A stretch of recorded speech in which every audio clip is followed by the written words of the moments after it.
지금 이제 녹화 화면을 보신 분들 이게 뭐야 이러겠죠? 지금까지 이제 11장부터 13장 말씀을 읽었고요. 그 다음에 돌아가면서 각자 인사이트나 어떤 질문들을 좀 받아봤습니다. 자, 먼저 이제 순서대로 좀 하면 좋겠죠. 11장부터. 11장 일단은 제가 지난주 10장까지 했는데 마가복음을 구조적으로 이렇게 나눠볼 수 있다 그랬어요. 갈릴리 지역에서의 그냥 여기 위다가 해볼까요, 그냥? 여기 위다가. 갈릴리 지역에서의 어떤 사역, 갈릴리. 그 다음에 예루살렘으로 가는 길. 그 다음에 예루살렘에서의 사역. 이렇게 해서 지리적으로 마가복음을 구별할 때 1장부터 16장까지가 이런 식으로 세 구획으로 나눠질 수가 있는 거예요. 이 중간 단락이 길, 어느 길? 예루살렘으로 가는 길. 이게 뒤에 배경이 지저분해서 좀 그렇죠? 예루살렘으로 가는 길인데 여기서 제자도를 주로 많이 말씀을 하셨고요. 내가 어떻게 될 건지 3차례에 걸쳐서 순환 예고를 하세요. 내가 이만저만해서 고난을 받게 될 거고 죽임을 당하게 될 거고 뭐 다시 살아나게 될 거야를 3번에 걸쳐서. 근데 이게 예수를 그리스도라고 고백하는 그 베드로의 신앙 고백 이후에 이 3차례의 고백이 이어졌고, 그럼에도 불구하고 이 가르침, 제자도에 대한 가르침을 주시는 예수님의 말씀에 대한 제자들의 반응이 어때요? 엉망진창이죠.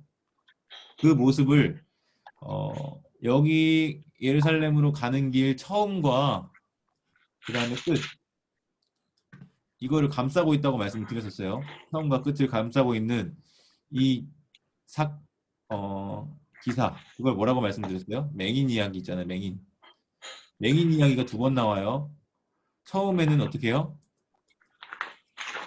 예수님이 한 방에 못 고쳐요. 예수님이 능력이 없어서 한 방에 못 고쳤나요? 아니죠. 의도하신 거예요. 2차례에 걸쳐서. 처음 했을 때는 나무 같은 것들이 걸어 다니는 것을 보니다 라고 했잖아요. 다시 한번 얹으니까 완전히 보게 됐어요. 그런데 여기 뒤에 10장 46절부터 52절까지의 이 단락에서는 맹인 바디메오는 한 방에 눈 떠요. 그러니까 이 실제적인 맹인들을 예수님이 고치셔서 보게 하시는 이 기적은 영적인 맹인된 것과 같은 그런 인물들을 이제 또 두드러지는 거예요. 이해하지 못하는, 다시 말하면 예수님이 가시는 그 길에 대한 이해, 그리고 예수님이 누구신지에 대한 바른 이해를 갖지 못한 제자들에 대한 어떤 교훈 쪽, 책망 쪽에 그런 의미가 있는 거죠. 그래서 이걸 지난주에 제가 말씀을 드렸었고요. 8장부터 이제 10장까지. 그 다음에 이제 오늘은 11장부터잖아요. 11장. 11장부터 지금 일단 13장까지만 봤는데, 그 다음에 이제 14장부터 16장 볼 거고요. 11장 이제 드디어 어떻게 하십니까? 예루살렘으로 들어가세요. 예루살렘에서의 사역이 시작이 되는 겁니다. 이제 감람산 벳파게와 베다니에 이르렀어요. 근데 벳파게와 베다니가 벳파게, 이게 벳이라고 하는 건 히브리어인데 아주 오랜만에 제가 히브리어를 써봅니다. 베이트 하우스예요. 그래서 벳세메스, 벳엘 이런 거 있잖아요. 그 진영 이름에 이게 다 집이라는 게 들어간 거예요. 베이트라는 이 집이라는 게. 그래서 벳엘 하나님의 집, 벳쉐메스 하면 쉐메스라고 하는 그 이방신의 집, 예를 들면 그런 식이에요. 그래서 벳파게 하면은 파게의 집인데, 파게가 뭐냐면 아마 그게 무화과일 거예요. 그러니까 그 벳파게라고 하는 마을, 그 지역에는 무화과가 많이 났던 것 같아요. 그런 것과 관련이 있는 것 같습니다. 벳타니도 벳 플러스 타니가 정확히 뭔지 제가 기억이 잘 안 나는데 합성할 거예요. 아무튼 그게 그 지역에서 많이 나니까 마을 이름을 그렇게 지은 겁니다. 거기에 이르렀는데 예수님께 제자들 중에 2를 보내요. 맞은편 마을로 가라. 그리로 들어가면 아직 아무도 타보지 않은 나귀 새끼가 메어 있는 것을 보리니 풀어 끌고 오라. 여기서 아까 질문한 아이고 날라갔어. 어떻게? 음, 아, 이거 대형 사고. 아, 그냥 다시 쓰겠습니다. 아까 천지혜 권사님이었나요? 질문을 주셨잖아요. 제가 네. 기억을 더듬어서 해볼게요. 예수님의 방식 맞냐? 이렇게 한 거예요. 그거 나귀 새끼 풀어오는 거 맞냐? 이렇게 물어보셨던 것 같은데, 어, 여기에 드러나 있지는 않지만, 이것도 어떻게 보면 기적이죠. 예고 아니에요, 예고. 예언적으로 한 것처럼 우리가 생각할 때 느껴지잖아요. 근데 이렇게 생각할 수 있는 거예요. 이미 예수님께서 사전에 그 주인이랑 얘기가 된 거죠. 내가 제자들을 보내면 그 나귀 새끼 빌려주는 걸로 사전에 미리 합의가 됐다. 이렇게 설명하는 경우가 있더라고요. 저는 한 번도 상상해 보지 않은 건데 그렇게 생각할 수도 있겠죠. 이게 정답이다 아니다 문제를 떠나서 한번 생각을 해보는 거예요. 왜냐면 여기에 구체적으로 나와 있지 않으니까 그 나머지 공백은 우리가 어떻게든 추론을 해보면서 채워 나가는 거거든요. 물론 예수님이 기적적인 방식으로 그 나귀 새끼 주인의 마음을 순간적으로 어떻게 뭐 해가지고 사로잡아가지고 이렇게 가져가는 거 그냥 아무렇지도 않게 했을 가능성도 있겠죠. 근데 상식적으로 그냥 생각을 했을 때 그거 잠깐 빌려 쓰는 걸로 미리 얘기가 됐으면 이렇게 이루어질 수도 있겠죠? 네. 그래서 저는 그냥 어렵지 않게 미리 합의가 되어 있지 않았을까. 이것도 하나의 어떤 대답이 될 수 있는 거예요. 별로 대단하지 않죠? 예, 상식이에요. 우리가 생각할 수 있는 거예요, 충분히. 예. 너무 대단한 걸 기대하지 마세요. 이 생각이 학자들한테 나온 거예요. 네. 그러니까 충분히 우리도 한번 수론을 해볼 수 있는 거예요. 예, 미리 합의가 되어 있지 않았을까. 그러면 간단하죠? 간단하네요. 예. 주님이 쓰시겠다고 하신다. 그러면 그때 얘기했지 이러면서 보내줄 수 있는 거예요. 사실은 이 나귀 새끼도 오늘날로 따지면 그 값싼 건 아니거든요. 오늘날로 따지면 트럭 같은 거예요. 트럭. 그때 자가용인데. 그쵸, 그쵸. 그러니까 재산이에요, 재산. 네. 그러니까 예수님의 방식 맞냐, 이거 절도 아니냐, 이렇게 했을 때 충분히 그런 거예요. 자동차 그냥 가져가서 쓰면 그렇잖아요. 근데 미리 얘기가 됐다고 한다면 반납을 전제로 가져가는 거니까 또 예수님이 명망이 있고 소문도 명예가 있는 사람이었으니까 아마 그러지 않았을까 이렇게 저는 생각합니다. 예. 일단 저도 이러한 대답에 대해서 그럴 수 있겠다. 이렇게 넘어가는 걸로. 그걸 굳이 막 어렵게 하면 막 기적이야, 막 기적. 예수님이 이 사소한 일에도 뭔가 기적을 행하신 것처럼 생각을 할 수 있겠는데. 근데 제가 왜 이걸 얘기하냐면 여러분 예루살렘에 가까이 올 때 어떻게 왔어요?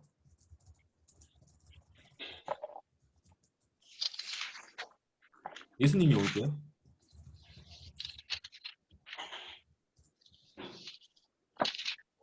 어떻게 왔을까요? 생각해 보세요. 그냥 안 써 있어요. 예. 안 써 있는데 예. 뭐 자동차 타고 오셨겠습니까? 걸어서 왔어요. 걸어오셨어요. 예, 네. 도보로. 그 당시에는 KTX도 없고 비행기도 없고 도보 그냥 걸어 다닌 거잖아요.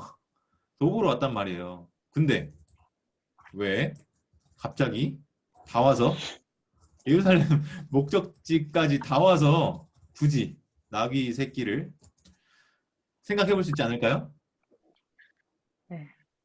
이거는 여러분들이 왕으로의 하지 않은 질문인데 제가 한번 질문을 던져보는 거예요. 왜? 굳이? 한번 대답해 보실래요? 왕 이, 왕으로의 입성, 예? 왕으로의 입성, 왕으로 그 왕으로. 예루살렘 성에 들어가는 걸 상징적으로 표현하려고. 아주 좋은 대답이세요. 그럴 수도 있죠. 근데 이게 뭘 전제로 하는 거예요, 그러면? 나귀를 타고 가는 게 왕과 관계가 있나? 구약에 그런 게 계시가 돼 있나요? 네, 스가랴 예언의 성취. 예언의 스가랴인가? 네. 오, 네. 지금 벌써 뭐 여러분들 안에서 막 술술 나와요. 제가 굳이 막 얘기 안 해도 돼요. 여러분들도 충분히 대답을 할 수 있는 질문들이죠. 예, 왕으로의 입성? 나귀 새끼를 타고 예루살렘 성으로 들어가는 게 뭔가 상징적인 의미가 있는 게 아닐까? 이게 구약에 뭔가 나타나 있나? 했을 때 스가랴까지 나왔어요. 그러면 스가랴 어디? 스가랴 어디? 이제 찾아봐야 나와야죠. 스가랴 어디? 한번 찾아보는 거예요. 여기까지 나오면 거의 다 나온 거죠, 사실은. 스가랴 9장 9절이래요. 야, 스가랴 9장 9절. 스가랴 9장 9절. 시온에 따라 크게 기뻐할지어다. 예루살렘 따라 하면서 보라 내 왕이 내게 임하시나니 그는 공의로우시며 구원을 베푸시며 겸손하여서 나귀를 타시나니 나귀의 작은 것 곧 나귀 새끼니라.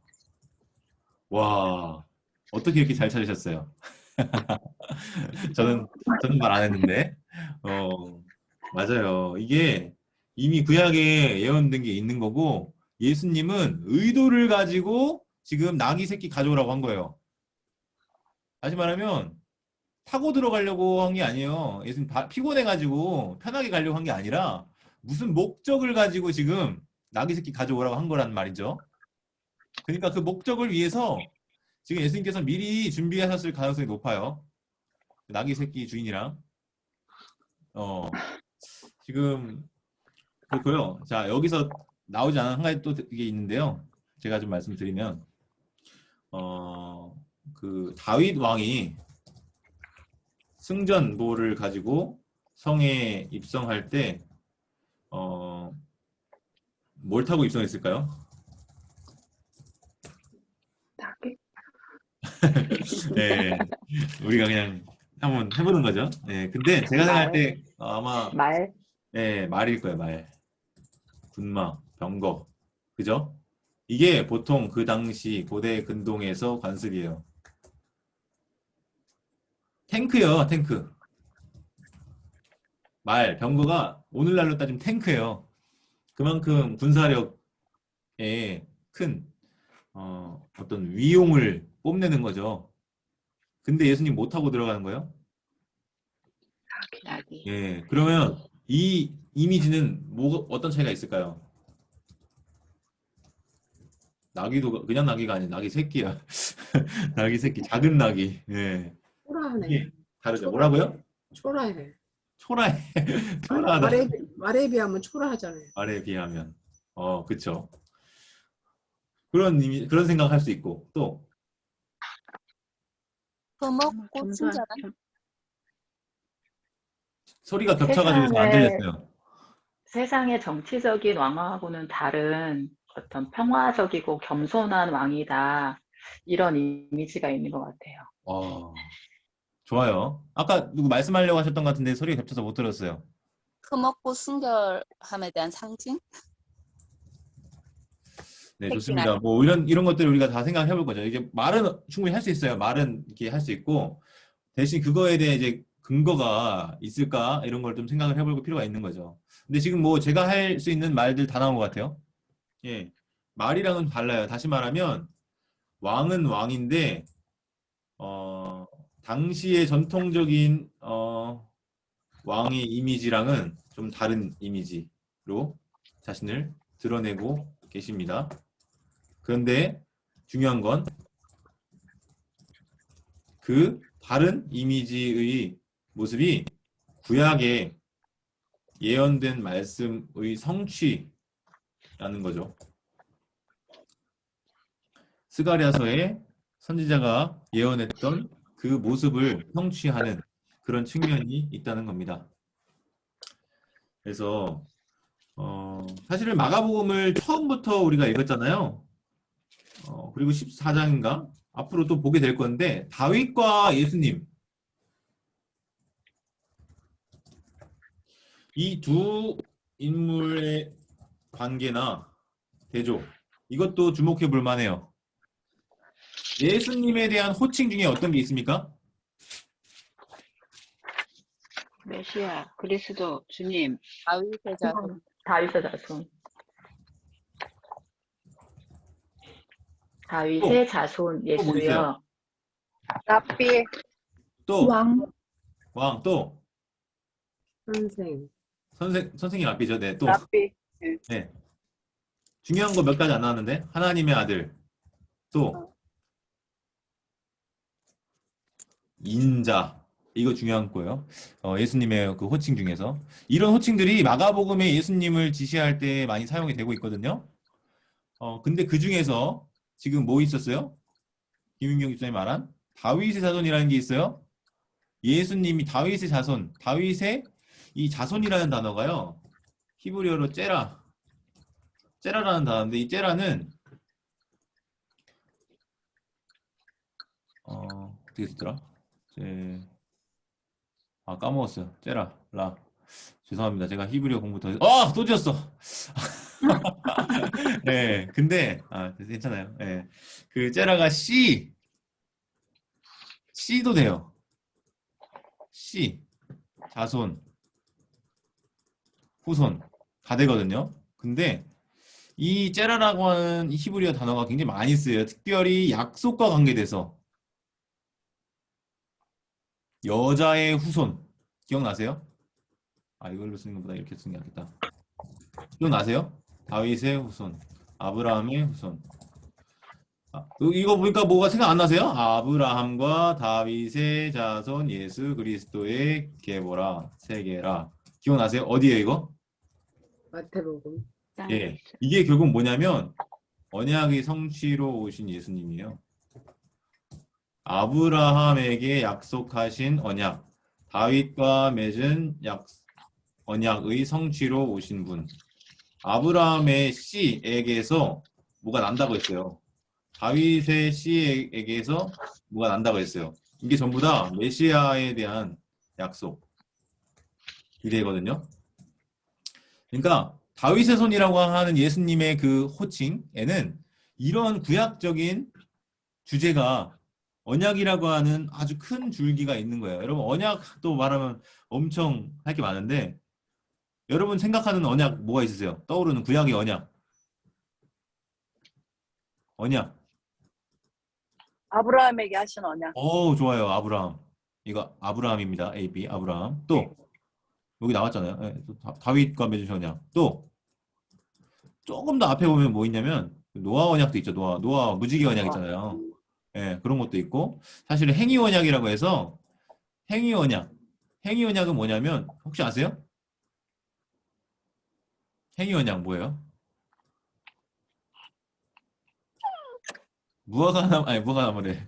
이 선악을 알게 하는 이것도 언약으로 보는 입장이 있어요. 호세아서 말씀에 따르면 아나분과 맺은 언약을 내가 오겠다 막 그런 부분이 나오는데 이 선악을 알게 한 나무 열매를 먹지 말아라. 그럼 먹으면 정령 죽는다. 이것도 어떻게 보면 약속으로 이제 인식을 하는데 일단 이거는 차치하고 서서 노아 언약도 여기에 속하는 거로 보고 어쨌든 아브라함 언약 그 아브라함과 다윗 사이에 뭐가 있어요? 뭐가 있잖아요. 아브라함과 다윗 사이에 창세기 12장이에요. 이건 사무엘하 7장이에요. 그럼 그 중간에 뭐가 있어요?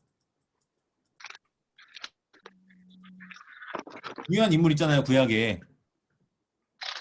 모세 정답.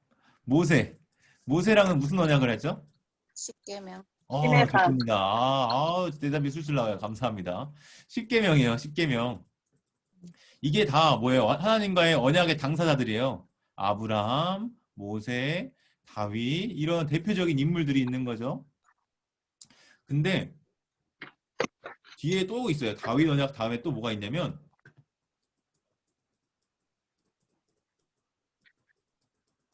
새 언약에 대한 약속이 있어요. 이거 들어보셨어요? 새 언약? 이거 어디에 나올까요? 어디에 나올까요? 힌트 예언서인데. 혹시 떠오르는 거 에스겔? 있으세요? 어디요? 에스겔? 에스겔. 혹시 어딘지 아세요, 에스겔? 그냥 그 예루살렘 요즘 그 큐티하면서 나왔던 것 같은데. 예, 에스겔도 있어요. 에스겔도 있어요. 한 두 군데, 세 군데 정도 있는데 에스겔에도 있고 또 한 가지 또 있는데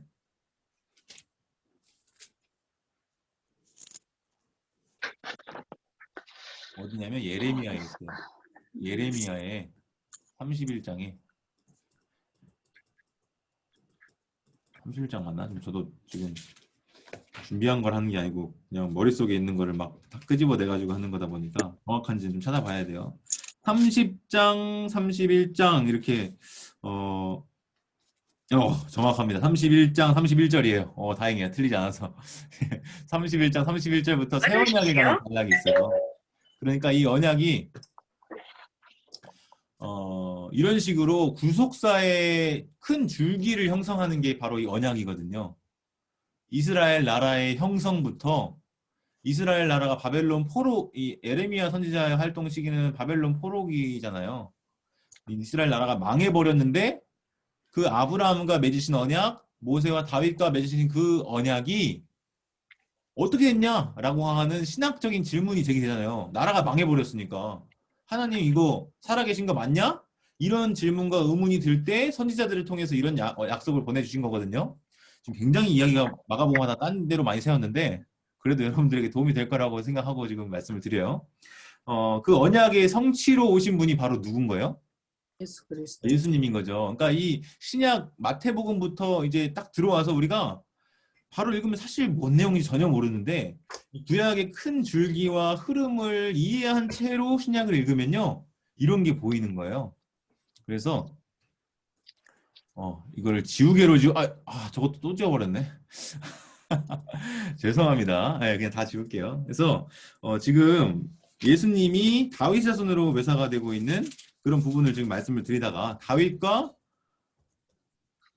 다윗과 예수님의 대조, 비교 이것도 중요하다 그랬어요. 그러니까 예수님이 다윗의 자손으로 오신 분이고 다윗 언약의 성취자로 오신 분인데 다윗에게 사람들이 기대하는 게 뭐예요? 군사적인 정인 강한 이것을 생각하고 그리고 있는 거죠. 그러나 예수님이 보여주신 모습은 겸손하고 자기를 낮추는 그런 이미지. 나귀라는 짐승을 통해서 표출되는 거죠.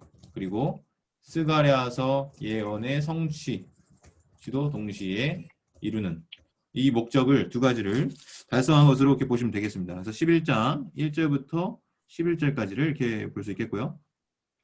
그래서 막 겉옷에다가 막 나뭇가지 길에 펴고 하는 거 있잖아요. 이게 그 당시에 다윗이 승리하고 입성할 때 보였던 그런 반응들이에요. 그런 군사적인 승리를 거둔 왕들에게 보였던 세레모니가 이런 거였습니다. 그 다음에 이제 12절 아까 무화과나무에 대한 질문 하셨죠. 근데 예수님이 왜 그러셨을까? 열매가 무화과의 11장 13절에 따르면 무화과의 때가 아니다 라는 언급이 있는데 굳이 예수님이 나무에 뭐가 있을까 살펴보고 없는 걸 확인하는 이게 무슨 의미가 있을까? 근데 여러분 이게 이는 무화과의 때가 아님이라 이 표현이요 헬라어로 사실은 떨어져 있어요. 끝에. 그러니까 그걸 번역을 하면 그냥 끝에 동떨어져 있게 이렇게 하는 건데 이는이라고 하는 이유 접속사가 받는 문장이 바로 앞의 문장일 수도 있고 맨 앞의 문장일 수도 있는 거예요. 이게 좀 어려울 수 있는데 이 두 가지 중에 무엇을 받느냐에 따라서 의미가 달라집니다. 지금 우리 번역 같은 경우에는 가서 보신 적 잎사귀 외에 아무것도 없다. 아무것도 없는 이유는 무화과의 때가 아닙니다. 이렇게 지금 의미를 해석하고 번역을 이렇게 단 거예요. 그런데 제가 지금 드리는 제안은 이는 무화과의 때가 아닙니다 라는 게 앞에 다시 말하면 잎사귀 있는 한 무화과 나무를 보시고 혹 그 나무에 무엇이 있을까 하여 가신 이유는 무화과의 때가 아니기 때문에 이렇게 해석을 할 수도 있다는 거죠. 그 두 가지의 해석에 따라서 예수님의 행동이 완전 이상한 사람인 걸 수도 있고 그냥 그렇지 않은 걸 수도 있고 이렇게 달라질 수도 있는 그런 번역에 따라서 해석이 차이가 나기도 합니다. 근데 지금 이것만 봐서는 왜 무화과의 때가 아닌데 가가지고 했을까 이런 의문이 들기도 해요. 그냥 이 번역을 놓고 봤을 때 어떤 해석이 가능하냐면 지금 아까 김윤경 집사님이 말씀을 하셨었는데 그 말을 하기에 앞서서 일단 14절을 보죠. 나무에 뭐가 있을까 해서 가서 봤는데 없어요. 그 다음에 결과가 뭐예요? 14절에 저주를 하십니다. 저주. 저주. 뜬금없죠? 웬 저주? 예수님 오늘 이상하네. 예? 아까 뭐 절도 낙이 훔쳐오라고 훔쳐오라고 절도 명령 한 것도 모자라서 지금 무화과 저주? 이상하네. 이렇게 읽으면 예수님 완전 이상하게 읽어버리는 건데요. 이게 여러분 선지서를 보면요. 상징적인 행동들이 있어요. 예언적인 행위? 이를테면 여러분 생각나는 이상한 기이한 선지자들의 어떤 행보 혹시 기억나는 거 있으세요? 뭐 에스겔 많이 읽으셨다고 하니까 혹시 에스겔 중에서 뭐 생각나는 거 있으세요? 옷을 벗어요. 돌아다녀. 네, 그런 것도 있고요. 수염을 막 깎아요. 날려요. 이거 하나님이 막 다 시킨 거거든요. 선지자들한테. 그리고 여러분 기억나는 거 있죠? 호세아에게 뭐 시켜요? 가늠한 여자 데려와서 살게 시킵니다. 왜 이런 이상한 걸 시켜요? 근데 이게 예언서에 비일비재예요.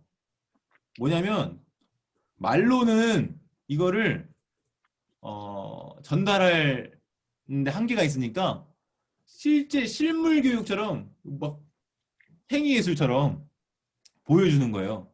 그러니까 이런 예언자적인 전통이 있어요. 예수님도 이런 비슷한 예언자적인 전통을 나타내 보이신다고 볼 수도 있는 겁니다. 무화과나무에 대한 저주? 너무 이상한데?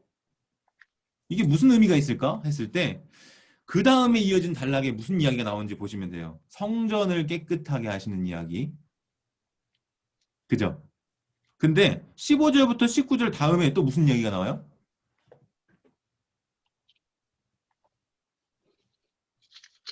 또 뭐, 와, 또 무화과. 자, 여러분 생각나세요? 예, 제가 여러 번 말씀을 드렸던 것 같아요. 샌드위치, 예, 무화과. 근데 가운데 뭐가 있는 거예요? 성전, 성전. 자, 그럼 여러분 여기서 지금 진짜 말하고 싶은 건 뭘까요? 무화과 말하고 싶은 걸까요? 성전, 성전을 말하고 싶은 거예요. 그러면 이 가운데 부분을 해석하는데 뭐가 도움을 주는지 아세요? 이 앞에 거, 그리고 이 뒤에 거. 이게 이 가운데 있는 것을 해석하는데 도움을 주거든요. 성전이 지금 어떤 모습인지 보세요. 하나님이 기대하신 기도하는 집 이루어졌습니까? 못 이루어졌습니까? 이루어졌어요. 안 이루어졌죠. 도리어 어떻게 됐어요? 강도의 소금. 그쵸. 자, 여러분. 하나님이 기대하신 것을 이뤄야 어때요? 열매가 있는 거죠. 근데 지금 열매가 있어요, 없어요? 열매가 없어요. 이해되세요? 네, 무화과 나무로 예수님이 가세요. 열매 있나? 있나? 가서 봤어요. 근데 있어요, 없어요? 없어. 없어요. 그래서 결과가 뭐예요? 저주. 저주를 받아요. 있으면 저주 안 받았을걸요? 없어서 좋았어요. 다시 말하면 열매 없는 성전, 열매 없는 유대 종교 지도자 성전 체제에 대해서 예수님이 지금 뭘 하신 거나 다름이 없는 거예요. 성전 청결 사건이 곧 심판, 벌이신 것과 같아요. 그러면 이 심판과 저주를 받은 결과는 어떻게 될까요? 그 결과는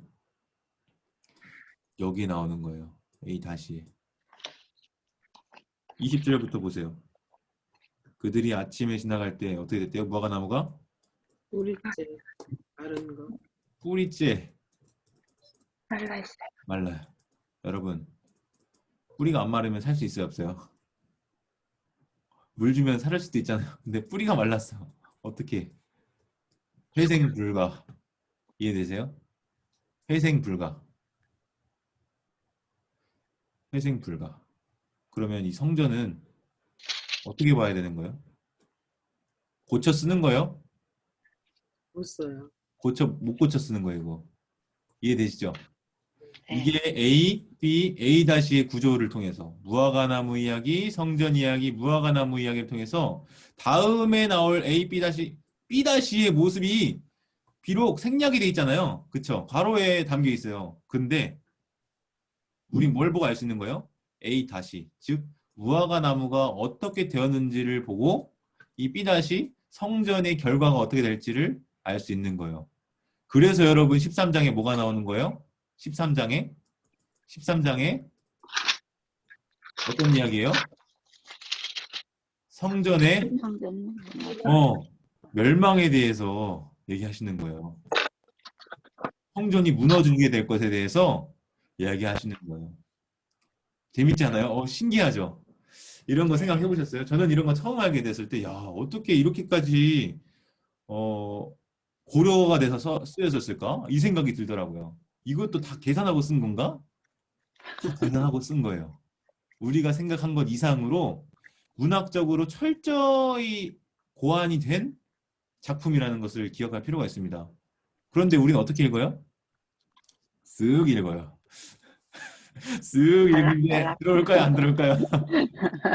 쓱 읽고 그냥 맞아요. 네, 놓치는 거예요. 그래서 자세히 들여다보는 읽기도 필요합니다. 쓱 읽는 것도 필요하죠. 예. 그래서 이런 식으로 읽을 수 있다는 거 신선하지 않습니까? 근데 굉장히 그럴듯해요. 거의 네. 이거는 정답에 가깝다고 봐요. 이렇게 의도가 되었겠구나라는 생각이 듭니다. 여러분도 그렇게 느낌이 드시나요? 네. 이렇게 해서 앞에 이제 11장에 제시되었던 몇 가지 질문들은 어느 정도 해소가 되었을 것 같아요. 그죠? 네. 네. 좋습니다. 여러분들이 거의 절반은 하신 거예요. 절반이 뭐야? 거의 한 7, 80%는 스스로 질문하고 자문자답을 하신 거예요. 여러분들 안에서. 좋습니다. 그 다음에, 아까 이제 11장 23절? 24절? 서현숙 권사님 얘기하신 건 기도 한 번 하고 끝나면 되나? 두 번 하면 믿음 없는 거 아니냐? 어떻게 생각하세요? 계속 해야 되는 건 맞는데요. 아, 계속 해야 하는 건 맞는데, 근데요? 근데 이 말씀을 읽으면서 한 번만 해도 될까? 그렇게 믿으면 될까? 하는 생각이 들었어요. 그냥 믿고 네, 좋습니다. 저도 뭐 크게 이거에 대해서 깊이 생각해 보진 않았어요. 그냥 저도 쓱 읽고 넘어갔던 것 같아요. 근데 이 산더러 들려 바다에 던져지라 하며 그 말하는 것이 이루어질 줄 믿고 마음에 의심하지 아니하면 그대로 되리라. 갑자기 기도에 대한 얘기가 나오잖아요, 여러분. 그죠? 기도. 믿음과 기도에 대한 얘기가 나오는데 항상 여러분들이 성경을 읽고 이제 해석하실 때는요, 전후 문맥을 꼭 살피셔야 돼요. 전후 문맥을 꼭 살피셔야 되는데, 앞과 뒤에 어떤 이야기가 나오는지를 염두에 두고, 그 다음에 이제 그거를 이제 하라고 하는 거죠. 그러면, 기도라는 주제가 어디 나와요, 여러분? 기도.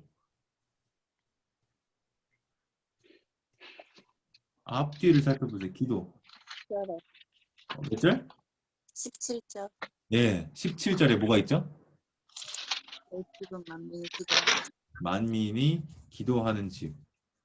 여러분, 만민이 기도하는 집, 이게 원래 뭐예요? 원래의 성전의 목적과 기능인 거예요. 하나님의 뜻. 그죠? 근데 성전이 이 목적과 기능을 제대로 감당하지 못했어요. 그래서 이 산 더러 바다에 던져지라 합니다. 예루살렘이 산에 있는 거 아세요? 성전이 산에 있는 거 아세요? 예루살렘 성전이 산에 있어요. 이 산더러 들리어 바다에 던져지라. 열매 없는 무화과 나무에 대한 저주, 심판, 이것과 좀 관계가 될 것 같고요. 어쨌든 지금 뭐 제가 생각할 때 이 앞의 맥락, 성전과 기도에 대한 이야기, 이런 것과 무관하지 않다는 거. 이것과 연결지어서 이 23절, 24절도 우리가 생각을 해야 한다는 거. 다시 말하면 24절에 나타나는 이 모습은요. 믿음으로 기도하는 이 모습은 열매가 있는 성전이 되었더라면 보여야 할 모습이에요.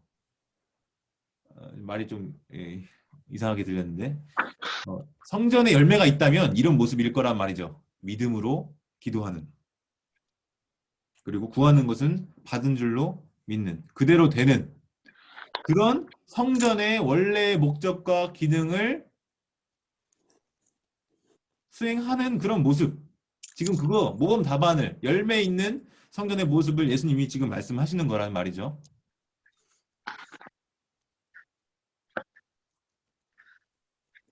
거기까지 제가 드릴 수 있는 대답이 되겠습니다. 좀 도움이 되실까요? 네. 네. 그래서 지금 제가 드린 거를요, 꼭 그냥 막 받아 적고 다 그냥 외울 필요는 없고요. 아, 이런 식으로 물고기 잡는구나를 배워가시면 돼요.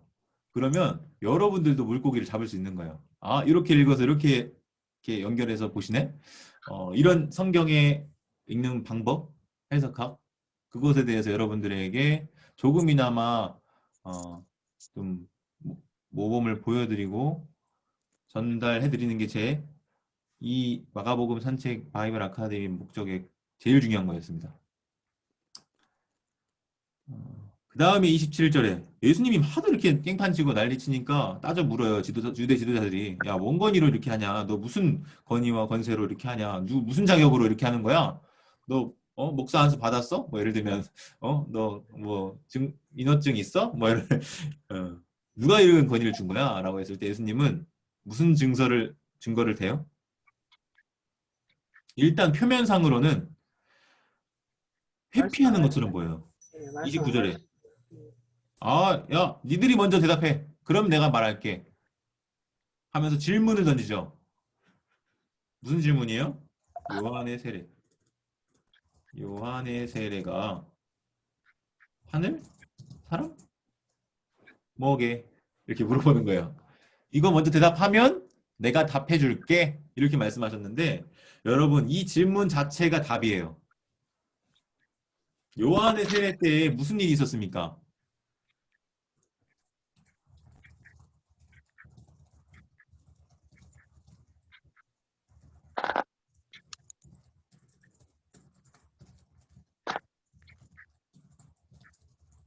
하늘로부터 성령이 비둘기 같이 온 거 그거 말씀하시는 거예요? 네. 그러면 예수님 자격 누구한테 받은 거예요? 하늘로부터. 하나님으로부터 받은 거예요. 그게 네. 예수님의 답이에요. 무슨 권위로 이렇게 하냐? 아, 하나님의 보내신 자로서의 권위로 이렇게 한다라고 대답을 하는 건데 이렇게 그냥 대놓고 말하는 게 아니라 돌려서 이렇게 질문을 하는 거죠. 요한의 세례가 어디로부터 온 줄 아냐? 이렇게 물어보는 거예요. 그럼 우리 그 요한의 세례 장면으로 가보면 떠오르죠. 근데 31절에 봐요. 그들은 그냥 그렇게 대답 안 해요. 뭐라고 해요? 계산을 하는 거예요. 이렇게 대답하면 이렇게 될 것 같고 저렇게 대답하면 저렇게 될 것 같으니까 다시 말하면 난처한 거예요. 그래서 뭐래요? 우리가 알지 못한다. 모르쇠로 일관하는 거예요. 청문회 같죠? 예, 산물이 걸려. 기억이 안 난다. 모른다. 그렇게 하는 게 피하는 거죠. 회피하는 거죠. 그러니까 예수님도 뭐래요? 나도 말 안 할래 하시는데 사실 다 말하신 거예요. 뭔 권위로 하는지. 이렇게 해서 이제 11장 아주 재밌었어요. 네, 11장 살펴봤습니다. 그 다음에 이제 12장에 대한 질문은 딱히 안 나왔던 것 같아요. 공무원 농부 비유. 이거 그렇게 어렵지 않게 이해가 되죠. 12절 보시면 예수님은 비유로 그들에게 말씀하시는데 1절에 비유로 그들에게 말씀하시는데 12절에 보면 이 비유가 뭔 줄 알아요? 자기들을 가리켜 말한 건 줄 알고 예수님을 잡고자 해요.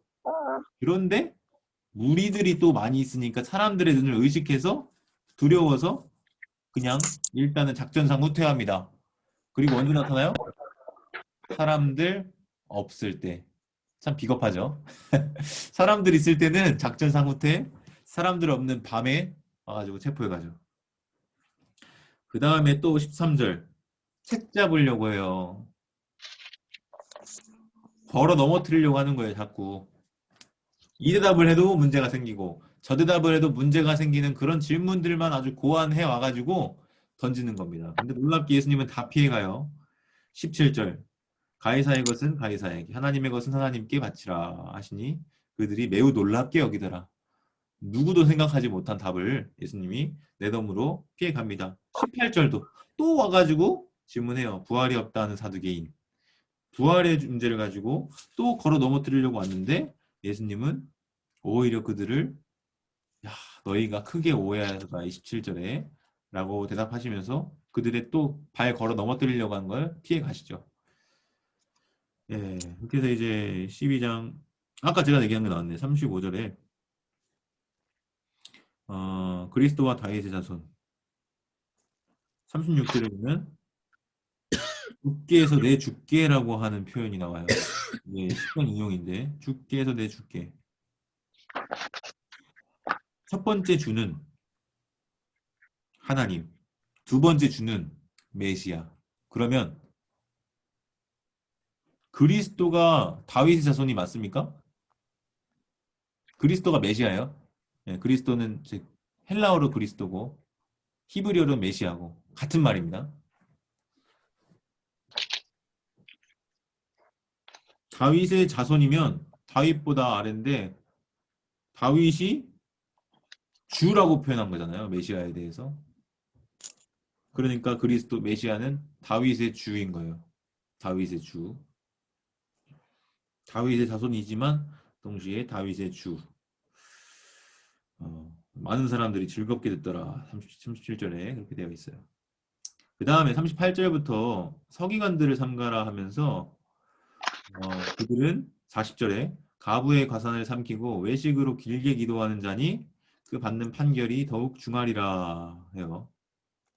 서기관들이 나오고 과부의 가산을 삼키는 자, 외식으로 길게 기도하는 자라는 표현으로 서기관을 평가했죠. 그 다음에 이어지는 내용이 무슨 내용이에요? 41절부터 과부. 서기관과 과부가 대조가 될까요? 안 될까요?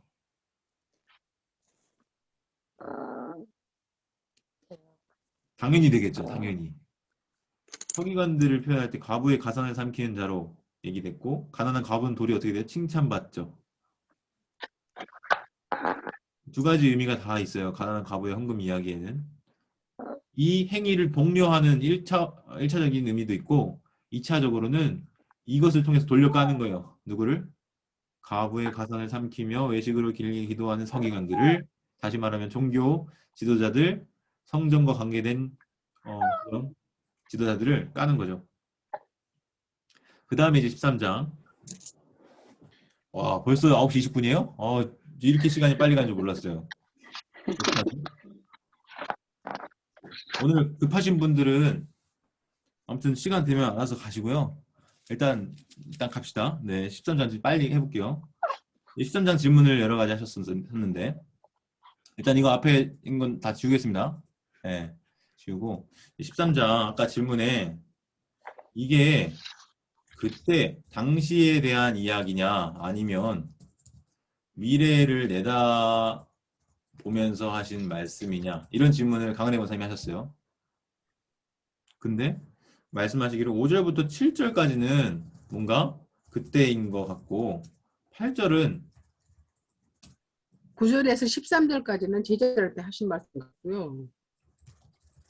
9절에서 13절까지. 네. 14절 이후에는 또 계시 말씀 같기도 하고. 예, 뭐 이렇게 말씀하셨어요 아까. 네, 네.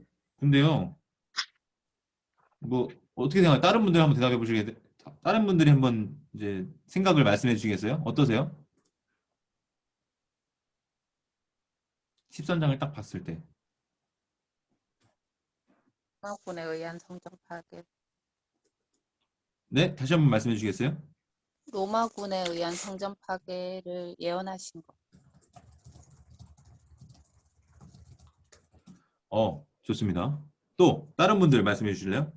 저는 아까 두 가지 의미가 다 있다고 생각했거든요. 그래서 그 몇 년 후에 있을 로마군에 의한 성전이 파괴되는 것과 그리고 그 재림의 때에 대한 종말의 때에 대한 두 가지 것들을 다 해석이 가능하다고 생각했어요. 네, 좋습니다. 또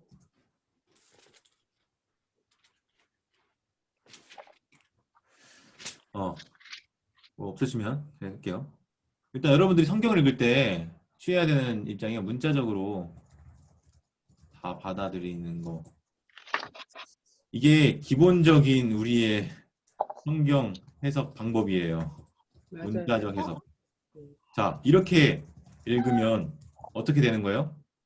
13장에 나타난 기록이 다 우리에게 하는 말 같아요. 근데 여러분, 염두에 두셔야 되는 게요. 오리지널 미닝이 우선입니다. 다시 말하면 그 당시에 그때 그 사람들에게 주어진 말씀, 그 의미를 찾는 게 더 우선이에요. 그리고 그 다음에 그 의미가 오늘날 우리에게 어떤 의미가 있는지를 찾는 게 적용입니다. 이 첫 번째 과정을 건너뛰고 바로 우리들에게 적용하려고 하면 문제가 많이 생겨요. 그리고 다 맞아 떨어지지도 않아요. 그러니까 어떤 건 그런 것 같고 어떤 건 아닌 것 같으네. 근데 일단은 성경을 먼저 읽을 때는요, 이게 다 그 당시에 사람들에게 주어진 걸로 보시는 게 맞아요. 예수님이 2000년 후에 있는 우리를 지금 보고 말한 건 아니고요. 일단은 그 당시, 그러니까 그 당시라고 하면 이것도요, 여러분 재밌는 게요, 층위가 세 가지가 있어요. 자, 1층, 2층, 3층이 있습니다. 이거 길어지네. 죄송합니다. 자, 2층이 마가복음 몇 층이요? 기록된 말씀. 1층이 예수님 층이에요. 3층이 오늘날이에요. 자, 제가 왜 2층을 구분하냐면요, 2층 위를 혼동하는 경우가 되게 많아요. 1층은 예수님 당시에 예수님이 제자들에게, 그러니까 이 시기로 따지려면 AD 뭐 한 30년, 33년 그때겠죠? 예수님 살아계실 때 하셨을 말씀일 테니까. 그러면 이게 2층이 돼요. 마가복음의 기록될 당시를 생각하면 이때 언제예요? 최소한 AD 빨라도 65년에서 90년까지 본 사람이 있거든요. 이 시대적인 간극이 어때요? 몇 년 차이나요? 30에서 뭐 한 50년까지 난단 말이에요. 지금 오늘날 3층은 언제예요? 2000년이에요, 2000년. 그러니까 이 층위에 대한 이해를 하시고 일단은 구분을 하셔야 돼요. 이 기록된 말씀에 빨간색으로 쳐여 있는 거 이거 다 몇 층이에요? 지금 몇 층 이야기예요? 1층의 이야기예요. 근데 여러분 여기에 2층 마가복음의 층이 있거든요. 14절 보실래요? 13장 14절. 이거 색칠 잘못했어요. 13장 14절에 여러분 눈에 들어오는 거 뭐 있어요? 멸망에 가증한 것이 서지 못할 곳에 선 것을 보거든. 그 다음에 뭐가 있어요? 읽는 자는 자는 깨달을 깨달을지어다. 텐다. 여기서 질문. 지금 누가 읽어요? 우리가요. 2층 우리도 읽지만요. 우선적으로. 네, 우선적으로 이거 누가 써놓은 거예요? 예수님이 써놓은 거예요? 아니죠. 그럼 누가 쓴 거예요? 마가. 마가복음의 저자가 여기다 써놓은 거예요. 내레이터가. 그러면 누구 들으라고 써놓은 거예요? 읽는 사람. 이 마가복음에 수신자가 있을 거 아니에요. 청자. 이 복음서를 전해 듣는 자. 그 당시에 그 사람들에게 지금 끼워 넣어서 예수님의 말 중간 사이사이에 끼워 넣어서 이런 말을 넣어 놓은 거예요. 흥미롭지 않나요? 이거 빨간색으로 칠하면 안 되는데. 예수님이 한 말 아닌데. 예수님은 그냥 말씀하고 계시지 읽는 자를 의식하고 있지 않거든요. 그렇죠. 아무튼 그러니까 이 층위에 대한 우리가 이 층에 대한 구분을 좀 인식을 할 필요가 있겠다. 지금 이제 그 말씀을 드린 거고요. 다시 이제 원래 질문으로 돌아와서 아이고 저것도 지워버려버렸네.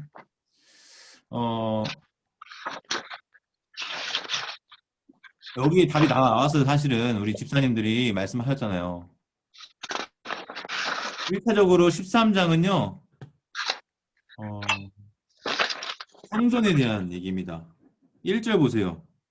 성전에서 나가실 때 제자들 하나가 물어봐요. 근데 그 질문이 뭐예요? 질문이 13장 1절에 선생님 보세요. 뭘 보래요? 성전을 보라는 거예요. 성전을 보라는 거예요. 이 돌들, 이 건물들. 성전이 단일 건물이 아니고 그러니까 돌들, 건물들 이렇게 모여 있는 거죠. 그러니까 예수님 뭐래요? 이 큰 건물들을 보냐? 성전인데 성전이라고 표현 안 하고 이런 식으로 표현한 거예요. 이 큰 건물들을 보냐? 라고 말하는 거죠. 그 뭐라고 하는 거예요? 다 무너지리라. 이거는 1층 예수님이 제자들에게 하신 말씀입니다. 그러면 여러분 그 사람들의 관점에서 지금 그 일은 성전이 무너질 일은 언제 일어날 일이에요? 후에. 미래에 일어날 일이에요. 그쵸? 네. 근데 여러분 AD 70년이에요. 성전이 무너지는 게요. AD 70년. 예수님은 30년에서 33년경이거든요. 약 한 3, 40년 뒤에 일을 미리 말씀하셨던 거. 그럼 복음서가 기록된 연대. 마태복음은 AD 한 70년 이후. 마가복음은 그 전. 누가복음도 그 이후. 이렇게 보거든요. 근데 여러분 이 연대를 결정하는데 이 성전 파괴라고 하는 역사적인 사건의 시점이 분명하니까 그것을 기준으로 해서 이 복음서는 뭔가 이 복음서가 기록될 때 성전의 상태에 대해서 아는 것 같다. 라고 하면 70년 이후로 잡고요. 성전이 무너진 이후에 쓴 것 같지 않다. 그러면 이전으로 잡는 거예요. 근데 마가복음을 봤을 때는 지금 이 기록될 당시에 무너진 상황을 모르고 있는 것 같으니까 AD 70년 이전으로 보는 거예요. 근데 여러분 이 병행복문 있잖아요. 마태복음 24장 1절부터 2절, 누가복음 21장 5절 6절 이렇게 돼 있거든요. 누가복음을 보면요. 누가복음 21장에 가보시면 어떻게 돼 있냐면 누가복음 21장 20절에 보세요. 너희가 예루살렘이 군대들에게 에워싸이는 것을 보거든. 이렇게 표현이 되어 있거든요. 그러면 물론 똑같이 예수님의 입술에서 나온 말처럼 되어 있긴 한데 지금 누가복음의 관점으로는 이미 예루살렘이 군대들에게 에워싸이는 것을 봤을까요? 못 봤을까요? 봤어요. 누가복음의 관점에서는 그 기록된 당시에 이미 그 상황을 봤어요. 성전 파괴 이후에 기록된 것이라는 명백한 증거가 바로 여기 있는 거예요. 군대들에게 에워싸이는 것을 봤으니까 그걸 이제 쓴 거죠. 근데 마가복음으로 다시 돌아오면 그런 언급이 없어요. 그걸 이제 못 봤을 거다 이렇게 학자들이 추정을 하는 거죠. 어쨌든 그렇게 될 때 이렇게 될 거다. 그러니까 주의해라, 깨어 있으라. 핵심은 그거예요. 주의해라, 깨어 있으라. 이게 핵심이에요. 13장에. 미리 예고하고 경고한 거예요. 그러니까 지금 마가복음을 기록할 당시의 독자들은 제가 몇 년도라고 했죠 아까? AD 한 60년대쯤이면 지금 어때요? 이제 임박한 환란인 거예요. 뭐가? 성전 파괴가 임박했어요. 그러니까 어떻게 해요? 읽는 자는 깨달아라. 집중해. 잘 들어. 도망쳐. 이거예요. 예수님의 그 예언의 말씀이 이제 곧 임박했으니까 너희들 이렇게 되면 도망쳐. 이렇게 해. 저렇게 해. 이게 마가복음의 독자들이 들었던 메시지라고 볼 수 있겠습니다. 그러면 우리 입장에서는 이거 어떻게 받아야 돼요? 우리 입장에서 이미 성전 무너졌잖아요. 아까 제가 오리지널 미닝에 대해서 얘기했는데 1차적인 의미가 이미 성취가 됐다고요. 그렇죠? 그럼 우리는 뭘 받아야 될까요? 도망쳐야 될까요?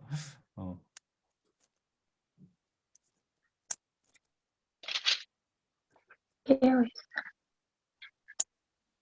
그리고 아까 이제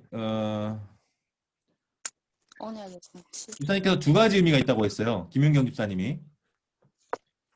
다시 말하면 몇 년 후에 있을 성전 파괴에 대한 말씀도 하셨지만 동시에 재림의 때, 종말에 대한 이야기 중의적으로 읽을 수 있다. 아주 잘 보셨어요. 이거를 무슨 기법이라고 하냐면요. 예언자의 시점에서 볼 때 봉우리가 두 개인 거예요. 이게 1차적이에요. 근데 이게 보니까 저 뒤에 봉우리에도 보여요. 여기서 한 번 보이고 저기서 한 번 보이고. 이게 예언서에 아주 두드러지는데요. 예언자들이 구약 성경의 예언서 보면요. 그냥 그 당시의 상황에 대해서 얘기하는 것 같아요. 그 당시의 세계 정세, 그 당시의 이방 나라들과의 어떤 관계.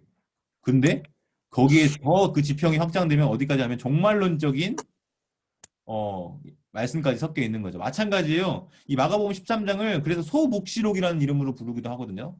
소묵시록, 묵시록. 소예언서 뭐 이런 식으로 불러요.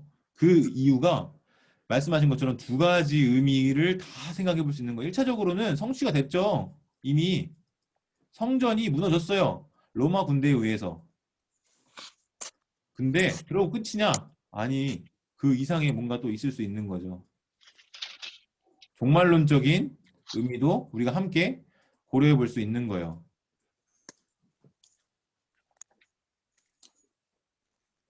여기까지.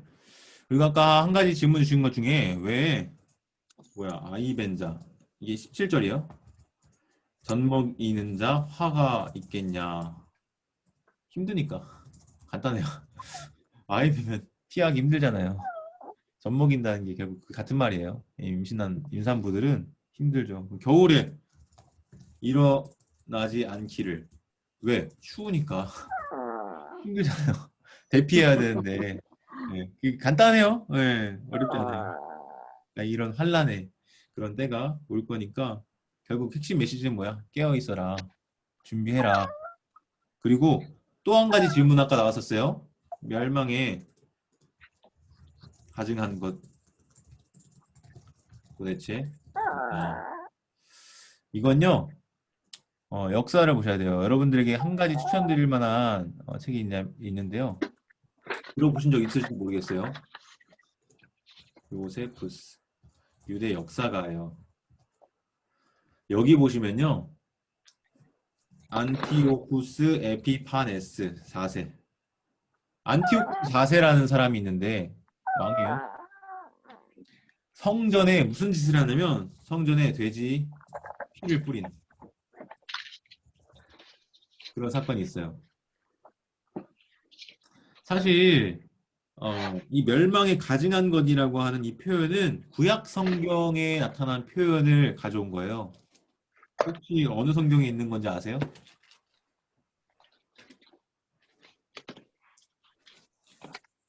저도 몇 절인지 정확히 기억이 안 나는데 다니엘서에 나오는 거예요. 다니엘서에 전반부 1장부터 6장까지는 그 궁정 이야기라고 해서 궁정에서 일어난 일에 대해서 얘기하고 7장부터 12장은 진짜 어려운 환상에 대한 이야기예요. 묵시적인 이야기, 묵시 문학적인 특징을 보이는 그런 이야기들이거든요. 9장 27절 보실래요? 9장 27절. 다니엘서 9장 27절. 다니엘이 포로 후기잖아요. 포로 후기. 바벨론 포로 다 잡혀난 다음에 다시 이제 귀환하게 되는 그런 이제 그 시점인데, 바벨론에 있는 그 상황인데, 그때를 생각하면은 미래의 일을 지금 예언을 한 거예요. 그러자 많은 사람들과 더불어 한 이래 동안의 언약을 굳게 맺고 그가 이래의 절반 제사와 예물을 금지할 것이며 또 포악하여 가증한 것이 날개를 의지하여 설 것이며, 포악하여 가증한 것이라고 하는 그 단어, 그 표현, 그것이 마가복음 13장에 인용되어 있는 멸망에 가증한 것입니다. 자, 이해되시죠? 다니엘서 9장 27절에 나온 포악하여 가증한 것이 날개를 의지하며 설 것이며, 근데 그 서는 자리가 어디냐?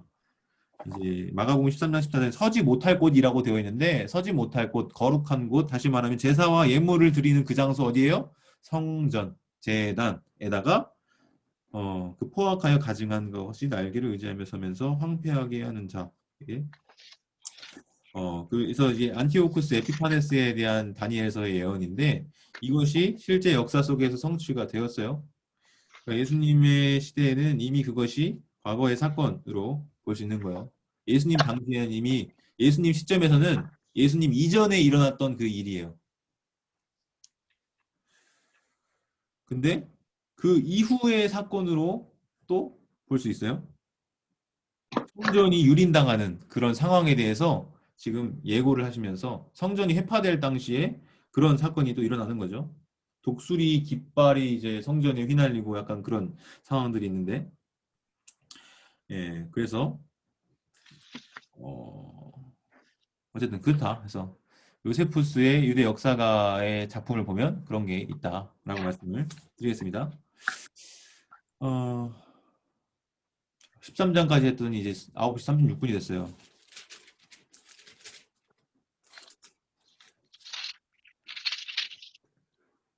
많이 바쁘시죠, 여러분? 아니, 안 바빠요.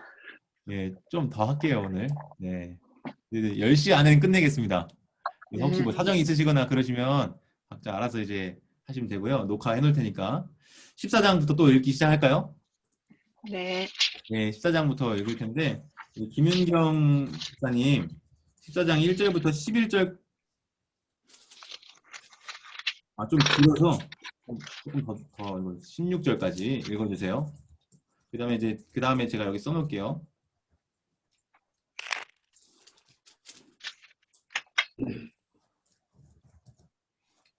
최성수 집사님 들어오셨네요. 최성수 집사님 읽을 수 있을까요, 혹시?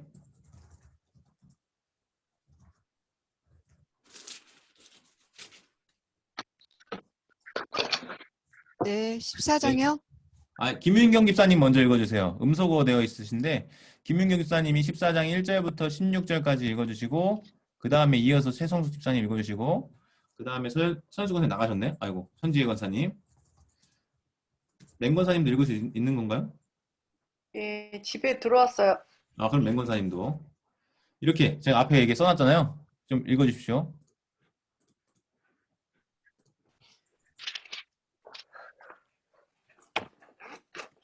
저 읽어야 되는구나. 저 지금 급한 전화가 와가지고 전화를 좀 받고 왔어요. 그러면, 14장, 지금 읽을 수 있으세요? 네, 14장 1절부터 16절까지 읽으라는 말씀이시죠? 네, 읽으십시오. 네, 이틀이 지나면 유월절과 무교절이라 대제사장들과 서기관들이 예수를 흉계로 잡아 죽일 방도를 구하며 이르되 밀란이 날까 하노니 명절에는 하지 말자 하더라. 예수께서 배단이 나병 환자 시몬의 집에서 식사하실 때 한 여자가 매우 값진 향유 곧 순수한 나드 한 옥합을 가지고 와서 그 옥합을 깨뜨려 예수의 머리에 부으니 어떤 사람들이 화를 내어 서로 말하되 어찌하여 이 향유를 허비하는가. 이 향유를 300데나리온 이상에 팔아 가난한 자들에게 줄 수 있었겠도다 하며 그 여자를 책망하는지라. 예수께서 이르시되 가만두라. 너희가 어찌하여 그를 괴롭게 하느냐. 그가 내게 좋은 일을 하였느니라. 가난한 자들은 항상 너희와 함께 있으니 아무 때라도 원하는 대로 도울 수 받거니와 나는 너희와 항상 함께 있지 아니하리라. 그는 힘을 다하여 내 몸에 향유를 부어 내 장례를 미리 준비하느니라. 내가 진실로 너희에게 이르노니 온 천하에 어디서든지 복음이 전파되는 곳에는 그 여자가 행한 일도 말하여 그를 기억하리라 하시니라. 12 중에 하나인 가룟 유다가 예수를 넘겨주고 대제사장들에게 가매 그들이 듣고 기뻐하며 돈을 주기로 약속하니 유다가 예수를 어떻게 넘겨줄까 하고 그 기회를 찾더라. 무교절의 첫날 곧 유월절 양 잡는 날에 제자들이 예수께 여짜오되 우리가 어디로 가서 선생님께서 유월절 음식을 잡수시게 준비하시길 원하나이까 하매 예수께서 제자 중에 둘을 보내시며 이르시되 성내로 들어가라. 그리하면 물 한 동이를 가지고 가는 사람을 만나리니 그를 따라가서 어디든지 그가 들어가는 그 집 주인에게 이르되 선생님의 말씀이 내가 내 제자들과 함께 유월절 음식을 먹을 나의 객석이 어디 있느냐 하시더라 하라. 그리하면 자리를 펴고 준비한 큰 다락방을 보이리니 거기서 우리를 위하여 준비하라 하시니 제자들이 나가 성내로 들어가서 예수께서 하시던 말씀대로 만나 유월절 음식을 준비하니라.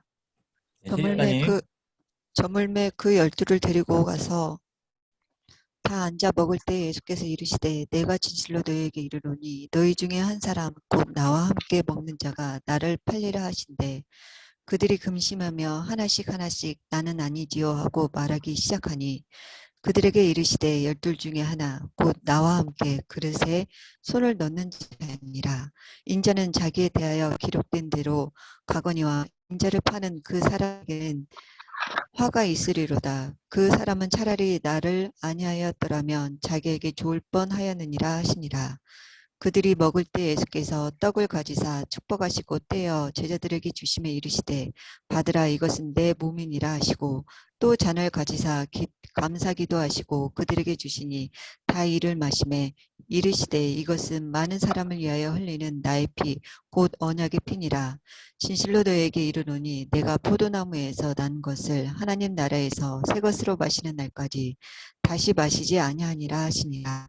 이에 그들이 찬미하고 감난산으로 간다. 예수께서 제자들에게 이르시되 너희가 다 나를 버리리라. 이는 기록된 바 내가 목자를 치리니 양들이 흩어지리라 하였음이니라. 그러나 내가 살아난 후에 너희보다 먼 저 갈릴리로 가리라. 베드로가 여짜오되 다 버릴지라도 나는 그리하지 않겠나이다. 예수께서 이르시되 내가 진실로 내게 이르노니 오늘 이 밤 닭이 2번 울기 전에 내가 3번 나를 부인하리라. 베드로가 힘있게 말하되 내가 주와 함께 죽을지언정 주를 부인하지 않겠나이다 하고 모든 제자도 이와 같이 말하니라. 그들이 겟세마네라 하는 곳에 이르매 예수께서 제자들에게 이르시되 내가 기도할 동안에 너희는 여기에 앉아 있으라 하시고 베드로와 야고보와 요한을 데리고 가실새 심히 놀라시며 슬퍼하사 말씀하시되 내 마음이 심히 고민하여 죽게 되었으니 너희는 여기 머물러 깨어 있으라 하시고 조금 나아가사 땅에 엎드려 될 수 있는 대로 이때가 자기에게서 지나가기를 구하여 이르시되 아빠 아버지여 아버지께서는 모든 것이 가능하오니 이 잔을 내게서 옮기시옵소서. 그러나 나의 원대로 마시옵고 아버지의 원대로 하옵소서 하시고 돌아오사 제자들이 자는 것을 보시고 베드로에게 말씀하시되 시몬아 자느냐 내가 1시간도 깨어 있을 수 없더냐 시험에 들지 않게 깨어 있어 기도하라. 마음에는 원이로되 육신이 약하도다 하시고 다시 나아가 동일한 말씀으로 기도하시고 다시 오사 보신즉 그들이 자니 이는 그들의 눈이 심히 피곤함이라. 그들이 예수께 무엇으로 대답할 줄을 알지 못하더라. 3번째 오사 그들에게 이르시되 이제는 자고 쉬라. 그만되었다. 때가 왔도다. 보라 인자가 죄의 손에 팔리니라. 일어나라 함께 가자. 보라 나를 파는 자가 가까이 왔느니라. 예수께서 말씀하실 때에 곧 12 중에 하나인 유다가 왔는데 대제사장들과 서기관들과 장로들에게서 파송된 무리가 검과 몽치를 가지고 그와 함께 하였더라. 예수를 파는 자가 이미 그들과 군호를 짜 이르되 내가 입맞추는 자가 그이니라. 그이니 그를 잡아 단단히 끌어가라 하였는지라. 이에 와서 곧 예수께 나와 랍비야 하고 입을 맞추니 그들이 예수께 손을 대어 잡거늘 곁에 서 있는 자 중에 한 사람이 칼을 빼어 대제사장의 종을 쳐 그 귀를 떨어뜨리니라. 예수께서 무리에게 말씀하여 이르시되 너희가 강도를 잡는 것 같이 검과 몽치를 가지고 나를 잡으러 나왔느냐. 내가 날마다 너희와 함께 성전에 있으면서 가르쳤으되 너희가 나를 잡지 아니하였도다. 그러나 이는 성경을 이루려 함이니라 하시더라. 제자들이 다 예수를 버리고 도망하니라. 한 청년이 벗은 몸에 배 혼예부를 두르고 예수를 따라가다가 무리에게 잡힘에 배 혼예부를 버리고 벗은 몸으로 도망하니라. 그들이 예수를 끌고 대제사장에게로 가니 대제사장들과 장로들과 서기관들이 다 모이더라. 베드로가 예수를 멀찍이 따라 대제사장의 집들 안까지 들어가서 아래 사람들과 함께 앉아 치더라.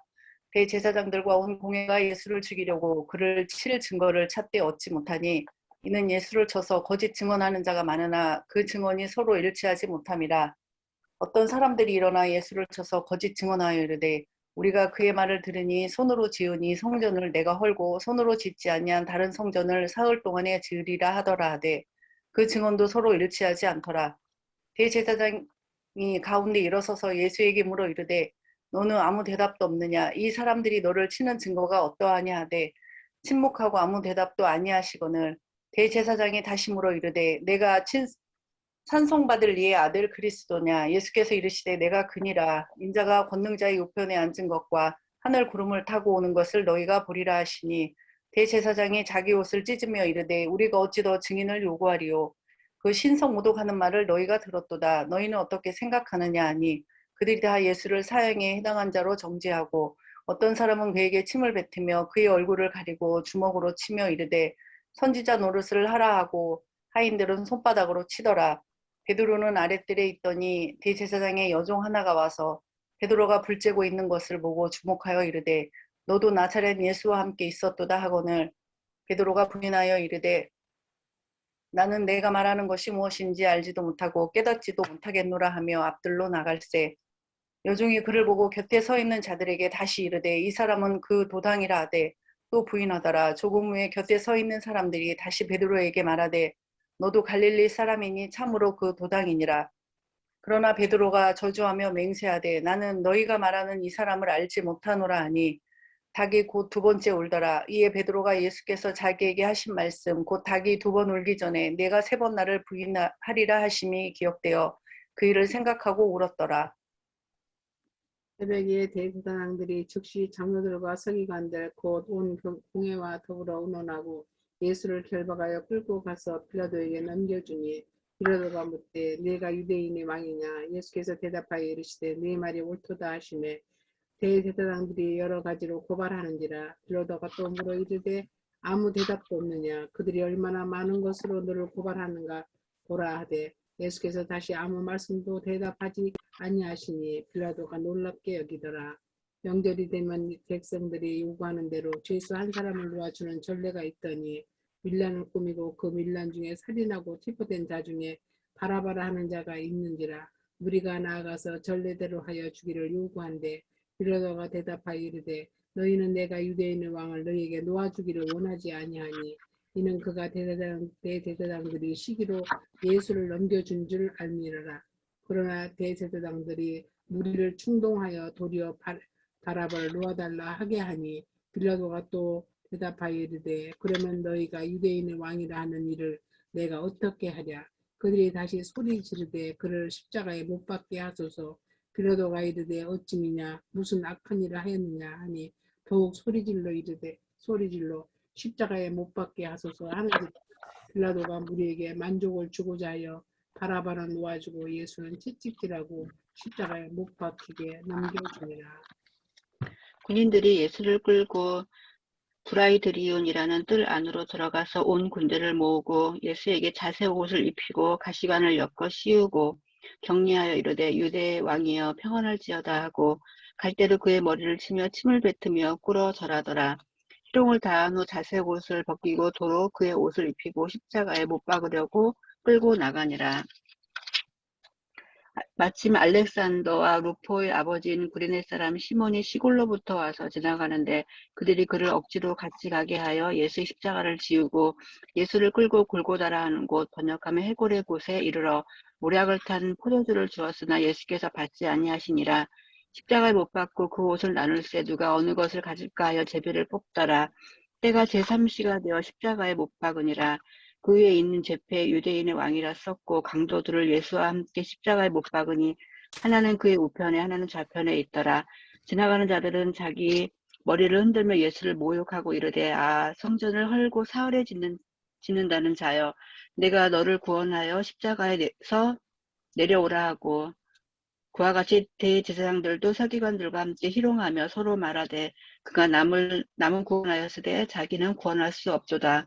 이스라엘 왕 그리스도가 지금 십자가에서 내려와 우리가 보고 믿게 할지어다 하며 함께 십자가에 못 박힌 자들도 예수를 욕하더라. 제6시가 되매 온 땅에 어둠이 임하여 제9시까지 계속하더니 제9시에 예수께서 크게 소리 지르시되 엘리 엘리 라마 사박다니 하시니 이를 번역하면 나의 하나님 어찌하여 나를 버리셨나이까 하는 뜻이라. 곁에 섰던 자 중 어떤 이들이 듣고 이르되 보라 엘리야를 부른다 하고 한 사람이 달려가 해면에 신 포도주를 적시어 갈대에 깨어 마시게 하고 이르되 가만두라 엘리야가 와서 그를 내려주나 보자 하더라. 예수께서 큰 소리를 지르시고 숨지시니라. 이에 성소 휘장이 위로부터 아래까지 찢어져 둘이 되니라. 예수를 향하여 섰던 백부장이 그렇게 숨지심을 보고 이르되 이 사람은 진실로 하나님의 아들이었다 하더라. 멀리서 바라보는 여자들이 있었는데 그중 막달라 마리아와 또 작은 야고보와 요새의 어머니 마리아와 또 살로메가 있었으니 이들이 예수께서 갈릴리에서 계실 때에 따르며 섬기던 자들이요 또 이 외에 예수와 함께 예루살렘으로 올라온 여자들도 많이 있었더라. 이 날에 준비일 곧 안식일 전날이므로 저물었을 때에 아리마대 사람 요셉이 와서 당돌이 빌라도에게 들어가 예수의 시체를 달라 하니 이 사람은 존경받는 공회원이요 하나님의 나라를 기다리는 자라. 빌라도는 예수께서 벌써 죽었을까 하고 이상히 여겨 백부장을 불러 죽은 지가 오래되냐 묻고 백부장에게 알아본 후에 요셉에게 시체를 내어주니라. 요셉이 세마포를 싸서 예수를 내려다가 그것으로 싸서 바위 속에 판무덤에 넣어두고 돌을 굴려 무덤 문에 놓음에 막달라 마리아와 요새의 어머니 마리아가 예수를 둔 것을 보더라.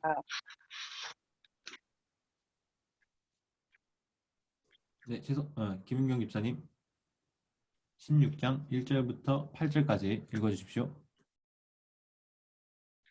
아, 네. 안식일이 지남에 막달라 마리아와 야고보의 어머니 마리아와 또 살로메가 가서 예수께 바르기 위하여 한 푼을 사다 주었다가 안식 후 첫날 매우 일찍이 해돋을 때에 그 무덤으로 가며 서로 말하되 누가 우리를 위하여 무덤 문에서 돌을 굴려주리요 하더니 눈을 들어본즉 벌써 돌이 굴려져 있는데 그 돌이 심히 크더라. 무덤에 들어가서 흰옷을 입은 한 청년이 우편에 앉아 있는 것을 보고 놀라매 청년이 이르되 놀라지 말라. 너희가 십자가에 못 박히신 나사렛 예수를 찾는구나. 그가 살아나셨고 여기 계시지 아니하니라. 보라 그를 두었던 곳이니라. 가서 그 여자들과 베드로에게 이르기를 예수께서 너희보다 먼저 갈릴리로 가시나니 전에 너희에게 말씀하셨던 대로 너희가 거기서 배우리라 하라 하는지라. 여자들이 몹시 놀라 떨며 나와 무덤에서 도망하고 무서워하여 아무에게도 아무 말도 하지 못하더라. 예수께서 안식 후 첫날 이른 아침에 살아나신 후 전에 7 귀신을 쫓아내어 주신 막달라 마리아에게 먼저 보이시니 마리아가 가서 예수와 함께 하던 사람들이 슬퍼하며 울고 있는 중에 이 일을 알림해 그들은 예수께서 살아나셨다는 것과 마리아에게 보이셨다는 것을 듣고도 믿지 아니하니라. 그 후에 그들 중 2 사람이 걸어서 시골로 갈 때 예수께서 다른 모양으로 그들에게 나타나시니 2 사람이 가서 남은 제자들에게 알리었으되 역시 믿지 아니하니라. 그 후에 11 제자가 음식 먹을 때 예수께서 그들에게 나타나사 그들의 믿음 없는 것과 마음이 완악한 것을 꾸짖으시니 이는 자기가 살아난 것을 본 자들의 말을 믿지 아니함일러라. 또 이르시되 너희는 온 천하에 다니며 만민에게 복음을 전파하라. 믿고 세례를 받는 사람은 구원을 얻을 것이요 믿지 않는 사람은 정죄를 받으리라. 믿는 자들에게는 이런 표적이 따르리니 곧 그들이 내 이름으로 귀신을 쫓아내며 새 방언을 말하며 을 집어 올리며 무슨 독을 봤을지라도 해를 받지 아니하며 병든 사람에게 손을 얹은즉 나으리라 하시더라. 주 예수께서 말씀을 마치신 후에 하늘로 올려지사 하나님 우편에 앉으시니라. 제자들이 나가 두루 전파할세 주께서 함께 역사하사 그 따르는 표적으로 말씀을 확실히 증언하시니라. 네, 감사합니다. 아유, 생각보다 16장까지 읽는데 금방 읽었어요. 이제 10시까지 5분 남았는데 5분. 일단 질문을 좀 각자 들어가면서 한 분씩 좀 받아볼게요. 받으면 오면 다 될 것 같은데 그때 가서 좀 생각해 봅시다. 질문을 펼쳐놓고 자 여러분들의 그 14장부터 16장까지 자유롭게 뭐 어떤 부분이든 상관없습니다. 14장 33절에 네. 심히 놀라시며 했을 때 이 놀랐다라고 하는 이 단어는 네. 어떤 감정의 표현일지 궁금해요. 네, 좋습니다. 또 왜 놀라셨을까? 왜 놀라셨을까? 그리고 제사장이 자기 옷을 찢는다고 그러잖아요.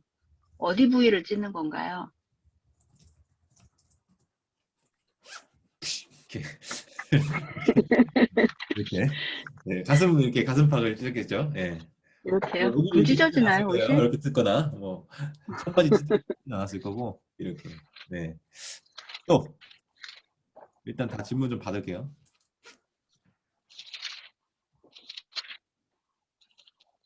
다 말씀하셔야 되는 거예요, 이거는. 여러분 강도사님 네. 15장 32절 네.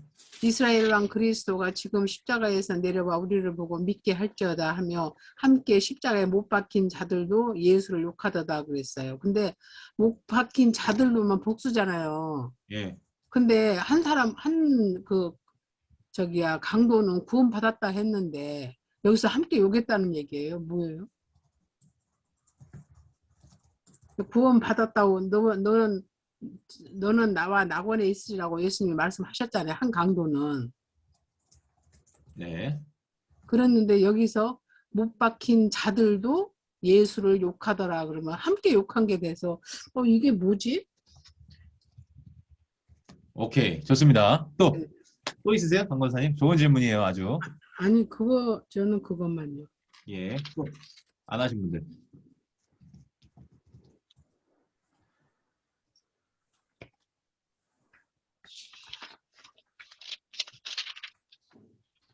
예수님이 다른 사람보다 엄청 빨리 죽었나 봐요. 44절에 보면 15장 44절에 예. 예수께서 벌써 죽었을까 하고 이상히 여겨 하는 걸로 봐서 다른 사람보다 빨리 돌아가셨나? 오. 굉장한 안목이십니다. 예. 좋은 질문이에요, 그것도. 예. 빨리 돌아가신 것 같죠? 그 표현을 보니까. 예, 맞습니다. 또 안 하신 분들은 이제 나다 생각하고 이제 하셔야 돼요. 이제 몇 분 안 남았어요. 이제 나올 만한 질문들이 좀 있는데 천군사님 얼굴이 사라지셨는데 얼굴이 아까 있었는데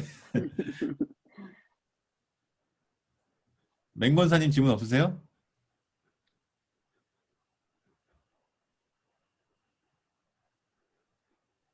자리 안 계신 건가?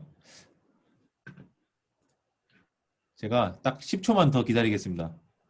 예, 지금 얼굴이 안 보이니까 제가 잘 모르겠는데 예, 음소거 해제를 못 하시나? 아, 제가 뭐 막아놨나요? 아닌데? 되나요? 네, 돼요. 깜짝이야. 이게 지금 갑자기 화면이 이상해져가지고 음소거 해제가 안 되는 거예요. 아, 지금 돼요. 예. 저는 14장 20절에 예. 예수님을 하는 사람이 여기서 예수님이 그랬잖아요. 12 중에 하나 곧 나와 함께 그릇에 손을 넣는 자니라라고 말씀을 하셨잖아요. 네. 근데 저 저번 주 금요일 날 목사님 요한복음 설교하실 때 그 부분이 있었는데 그때는 내가 떡 한 조각을 적셔다 주는 그니라라고 말씀을 하셨어요. 네. 다르다 이게 이거죠. 지금 예. 그래서 저는 그 부분이 그때 이거를 보면서 그 생각을 했었거든요. 틀리네. 마가복음하고 네. 예, 좋은 그 질문이십니다. 부분에 대한 설명을 듣고 싶어요. 그리고 그 문맥 중에 이 혼입을 두는 사람, 이 사람은 왜 나오는 거예요? 이거 왜 안 나오나 제가 기다렸어요. 예. 혼입을 둘은 그 사람이 마가라는 것 같아요. 나오는 건데 아마 마가 본인이 아니었을까라는 얘기가 있더라고요. 여기 나온 거 아닌가? 그런 입장도 있죠. 네. 네, 아닌가요? 네. 아닌지는 저는 모르죠. 네. 네네네. 저는 그 마가복음이 그때 16장 마지막 장 9절에서 20절이 그 대괄호로 묶여 있고 그래서 대부분 8절이 예. 그 8절까지가 마가복음의 원본이라고 권위 있는 원본이라고 생각을 한다라는 말씀을 하셨던 것 같은데 그러니까 괄호 그러니까 그 괄호에 대해서 16장 9절에서 20절의 괄호에 대해서 조금 설명을 다시 좀 듣고 싶고요. 네. 그 구절 이유가 뭐 첨부된 거라면 8절이 마가복음의 끝으로 봐야 되는데 그렇다고 하기에 여자들이 그냥 놀랐고 무서워했다라고 끝을 맺기에는 너무 뭔가 미완의 작품처럼 보이거든요. 그래서 마가복음의 그 끝 부분에 대해서 좀 설명을 듣고 싶습니다. 네, 무조건 다뤄야 되는 부분이죠. 아주 좋은 질문 마지막에 잘 해주셨습니다. 마지막 최성숙 집사님이랑 천재 권사님 두 분. 저는 15장 39절에 백부장이 네. 어떻게 알았을까요?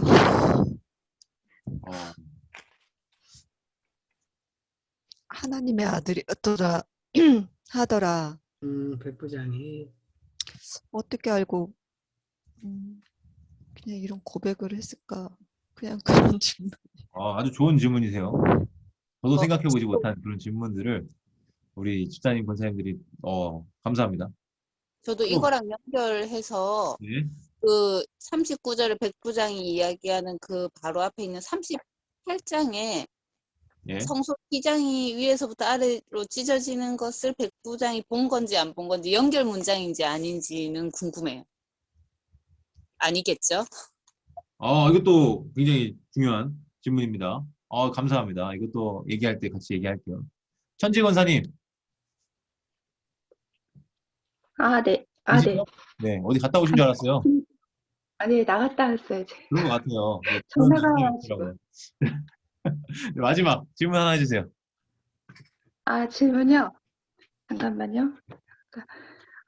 그 14장 1절에서 11절까지 보면은 향유를 부은 그 여인 마리아에 대해서 나오잖아요.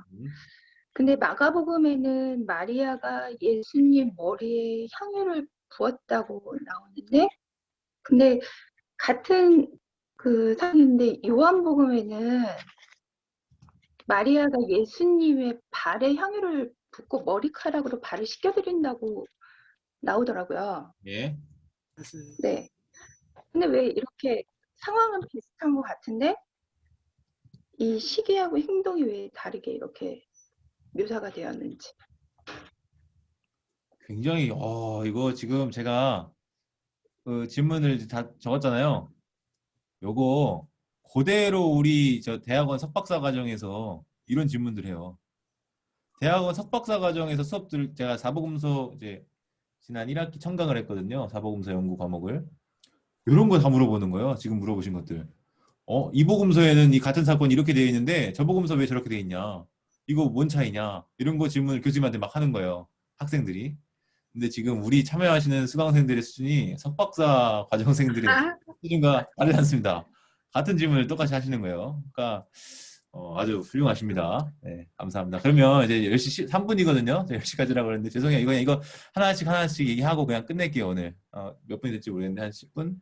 아무튼 빨리 해보겠습니다. 일단 순차적으로 해볼게요. 14장 1절부터 11절이 제일 앞인 것 같으니까 결론부터 말씀을 드리면 저도 몰라요. 확실하게 이걸 어떻게 알겠어요? 모르는데 다만 이제 추측을 해보고 생각을 해보자면 몇 가지 가능성이 있겠죠. 이 사건이 같은 사건이다 라고 봤을 때 같은 사건이라면 왜 이런 차이가 있을까? 본거를 다 적은 게 아니야. 그냥 자기가 말하고 싶은 이를테면 머리에 부었다, 발에 부었다. 이 두 가지 차이가 있어요. 머리에 부은 거를 머리에 부었는데 발까지 흘러내렸을 수도 있고, 아니면 머리에 한번 붓고 발에도 부었을 수도 있고, 나눠서. 그러니까 동일한 사건이라고 말을 한다면, 마가가 얘기한 거는 머리에 부을 때 그것을 이제 얘기한 거고, 요한이 한 거는 발에 부은 것을 얘기한 거다. 예를 들면 이런 식으로 설명을 하려면 할 수도 있고, 아니면 아예 그냥 별개의 사건이다. 별개의 사건이다 하면 또 가능성 있죠? 완전히 별개의 사건이다. 근데 완전 비슷한 시기에 이런 완전 비슷한 상황이 두 번 있을 수 있을까? 모르는 거예요. 근데 없다는 확신도 없어요. 그러니까 열려 있는 거예요. 그러니까 굳이 제가 처음에 결론은 잘 모르겠다고 했고, 굳이 추측을 해보자면 이런 가능성을 생각해 볼 수 있지 않을까? 저런 가능성을 생각해 볼 수 있지 않을까라고 말하는 거고요. 다만 이 사복음서 간의 비교를 할 때 차이가 생기는 것을 우리가 이제 답을 찾으려고 할 때는요. 일단은 각 권에 집중을 해야 돼요. 다시 말하면 마가복음을 읽고 있으면 마가복음이 묘사하는 것에 집중을 해야지, 요한복음이 말하는 걸 가지고 와가지고 여기다가 대입해서 읽으려고 하면 이거는 오류가 있을 수 있다. 그래서 일단은 우리가 읽고 있는 복음서인 마가복음의 것만 안다고 생각하고 그것만 따라서 갈 때 그 마가복음이 말하고자 하는 그 의도대로 우리가 받아들이고 이해하고 갈 수 있는 거죠. 이게 일단 1번이에요. 요한복음을 읽을 때는 요한복음에 따라서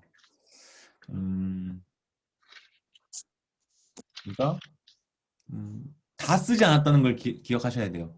본 걸 전부 다 A부터 Z까지 다 적은 게 아니라 어떤 사람은 A부터 Z까지 다 있었는데 그 중에서 B를 골라서 썼을 수도 있고, 어떤 사람은 A부터 Z까지 다 봤는데 그 중에서 뭐 Z를 썼을 수도 있고. 그러니까 이거는 그런 차이로 인해서 그런 선별적인 선택에 의해서 이런 차이가 나타날 수도 있다. 일단 이렇게 우리 복음서 안에서 나타나는 차이를 설명을 하기도 하고요. 아니면 아예 별개의 사건, 비슷한 유사한 사건이 또다시 반복돼서 있었을 수도 있는 거죠. 그런 가능성도 열어놓을 수 있겠다라고 하고요. 그리고 향후분 마리아라고 하셨는데 이 마가복음에는 마리아라는 그 단서가 없죠. 그냥 한 여자죠. 예, 그렇죠. 한 여자죠. 그러면 조금 차이가 있는 거죠. 아니면 뭐 그걸 예, 같은 사건인데 굳이 안 썼을 수도 있고, 이렇게 아까 그 맹건사님도 얘기하신 것 같은데, 맹건사님도 12 중 하나가 함께 손을 넣는 자다 이렇게 했는데, 그때는 내가 떡 한 조각을 적셔준 자가 그다 이렇게 해서 둘이 다르다 이런 질문을 하셨는데, 이것도 마찬가지예요. 두 가지로 다 말씀하셨을 수 있죠, 예수님이. 나와 함께 마가복음의 말도 했고 요한복음의 말도 했을 수 있고요. 아니면 어떤 특정한 그런 상황을 보고 다르게 묘사하고 서술을 했을 수도 있고. 그러니까 이것에 대해서는 각 복음서 전자마다 자신이 이제 의도에 따라서 뭐 그런 차이가 발생할 수 있다는 것을 생각을 우리가 일단 염두에 두는 게 좋을 것 같아요. 일단 우리가 현대적인 의미에서의 어떤 역사 기술 것과 그 당시 2000년 전에 이 책을 쓰는 그런 기술에 대해서는 분명한 차이가 있거든요. 제가 마가복음 1장에 인용 얘기할 때 아니 이게 말라기 선지자 예언이고 그런데 선지자 이사야의 글에 하면서 말라기 선지자의 글을 갖다 쓴다고? 이거 이상한 거 아니야? 이렇게 얘기했잖아요. 근데 그 당시의 인식과 관습으로는 그게 문맥이 아닐 수도 있다는 거. 그거를 말씀을 드렸었어요. 마찬가지로 지금 이 역사 기술이나 이런 보도에 관해서도 각자의 저자들이 동일한 것을 보고도 이것을 이렇게 쓸 수도 있고 저렇게 쓸 수도 있는 그 가능성에 대해서 우리가 조금은 유연하게 바라보는 게 좋겠다. 일단은 그렇게 좀 저는 생각을 말씀을 드릴 수 있을 것 같아요. 14장 봤고요. 그 다음에 질문이 33절이죠. 아닌가? 심히 놀람이 이르시 맞아요. 네. 놀라시며 슬퍼하사. 왜 놀랐을까라고 물어보셨나? 무슨 표현인가? 네. 기도하는 동안에 무슨 계시를 받으셨나? 환상을 보셨나? 여기 힌트가 있나요? 있죠? 34절. 내 마음이 심히 고민하여 죽게 되었다. 이것은 앞으로 예수님이 당할 일에 대해서 알고 계시기 때문에, 그쵸? 이제 그 시일이 가까이 왔다는 것을 직감하신 거죠. 그런 것을 느끼시고, 그리고 그것이 예수님에게 있어서는 큰 고통일 수 있는 거죠. 그러니까 우리의 관점으로는 이게 아까 그 십자가에서 빨리 죽은 거 아니냐 이 질문 하셨는데 김인지 집사님이 그것과도 좀 관계가 있을 수 있어요. 예수님이 경험하였던 그 십자가상의 고통과 이 스트레스는요 일반적인 것과 달랐던 것 같아요. 왜냐? 세상 모든 죄를 짊어지고 가시는 어린 양이었기 때문에 그 무게가 일반적인 무게가 아니었던 거죠. 그러니까 사람들이 봐서는 벌써 죽었을까? 다른 사람들보다 빨리 죽었나? 이게 그냥 아무것도 아닌 질문 같은데 이게 결국 뭘 보여주는 거냐면 예수님의 십자가 고통의 그 무게가 그냥 가벼운 게 결코 아니었구나라는 것을 보여주는 또 하나의 어떤 장면이라고 볼 수 있겠죠. 아주 좋은 질문 감사합니다. 이거 질문 해결된 거는 그냥 지울게요. 그 다음에 제사장이 자기 옷을 찢는데 어느 부위 찢는 걸까? 제가 얘기해드렸죠. 가슴. 근데 이 찢는 것은요. 유대 구약 성경에도 많이 나타나잖아요. 신성모독이라고 할 때 막 찢고요. 그 사도행전에서도 나오고 막 그런데 유대인들이 핍박할 때 스데반이 말하는 거 보고 막 찢고요. 예수님이 뭐 말하는 거 보고 찢고 아니면은 뭐 통회하고 자백하고 막 누가 아들이 죽었다 하면 다윗이 솔로몬인가? 다윗이 아들이 죽었다고 할 때 찢었나? 예, 뭐 그런 이제 그런 표현으로 옷을 찢는 행위가 이제 스스로 괴롭게 하는 일 그런 것들이 이제 있고요. 지울게요. 그다음에 열둘 중 나 틀리네. 이것도 제가 말씀드렸죠. 그리고 향유분 마리아 이것도 제가 말씀드렸어요. 그럼 이제 몇 개 안 남았네요. 4개. 그다음에 뭐가 나오나? 그다음에 이제 옷 벗은 사람 나오죠. 혼입을 두는 사람 이거 왜 나오냐? 아까 저기 뭐야 김윤경 기사님 말씀하시기로 마가가 스스로 본인을 여기다 넣은 거 아니냐 해서 저자 마가를 여기다가 투영해서 넣은 거다 이렇게 보는 입장. 그러니까 이게 정답은 몰라요. 저자가 나타나서 설명해주지 않는 한 정확하게 뭐 어떻게 알겠어요? 추측을 해보는 거죠. 그러다 보니까 저자의 투영일 거다라는 학자들의 이제 생각 이런 아이디어가 있는 거고요. 근데 이제 저도 뭐 잘은 모르겠는데요. 분명한 건요. 그 옷 이불을 어떻게 해요? 버려요. 그리고 벗은 몸으로 도망해요. 그럼 이걸 보면서 우리는 무슨 생각을 하냐면 나도 투영할 수 있는 거예요. 이걸 읽는 독자인 나도 이 한 청년에다가 대입해서 그러니까 독자들이 읽기 나름인 거예요. 이거는 독자들이 읽기 나름인 거고 한 가지 재밌는 게요. 이 한 청년은 베옷 이불을 버리고 벗은 몸으로 도망하거든요. 그런데 베옷 이불을 입으시는 분이 계세요.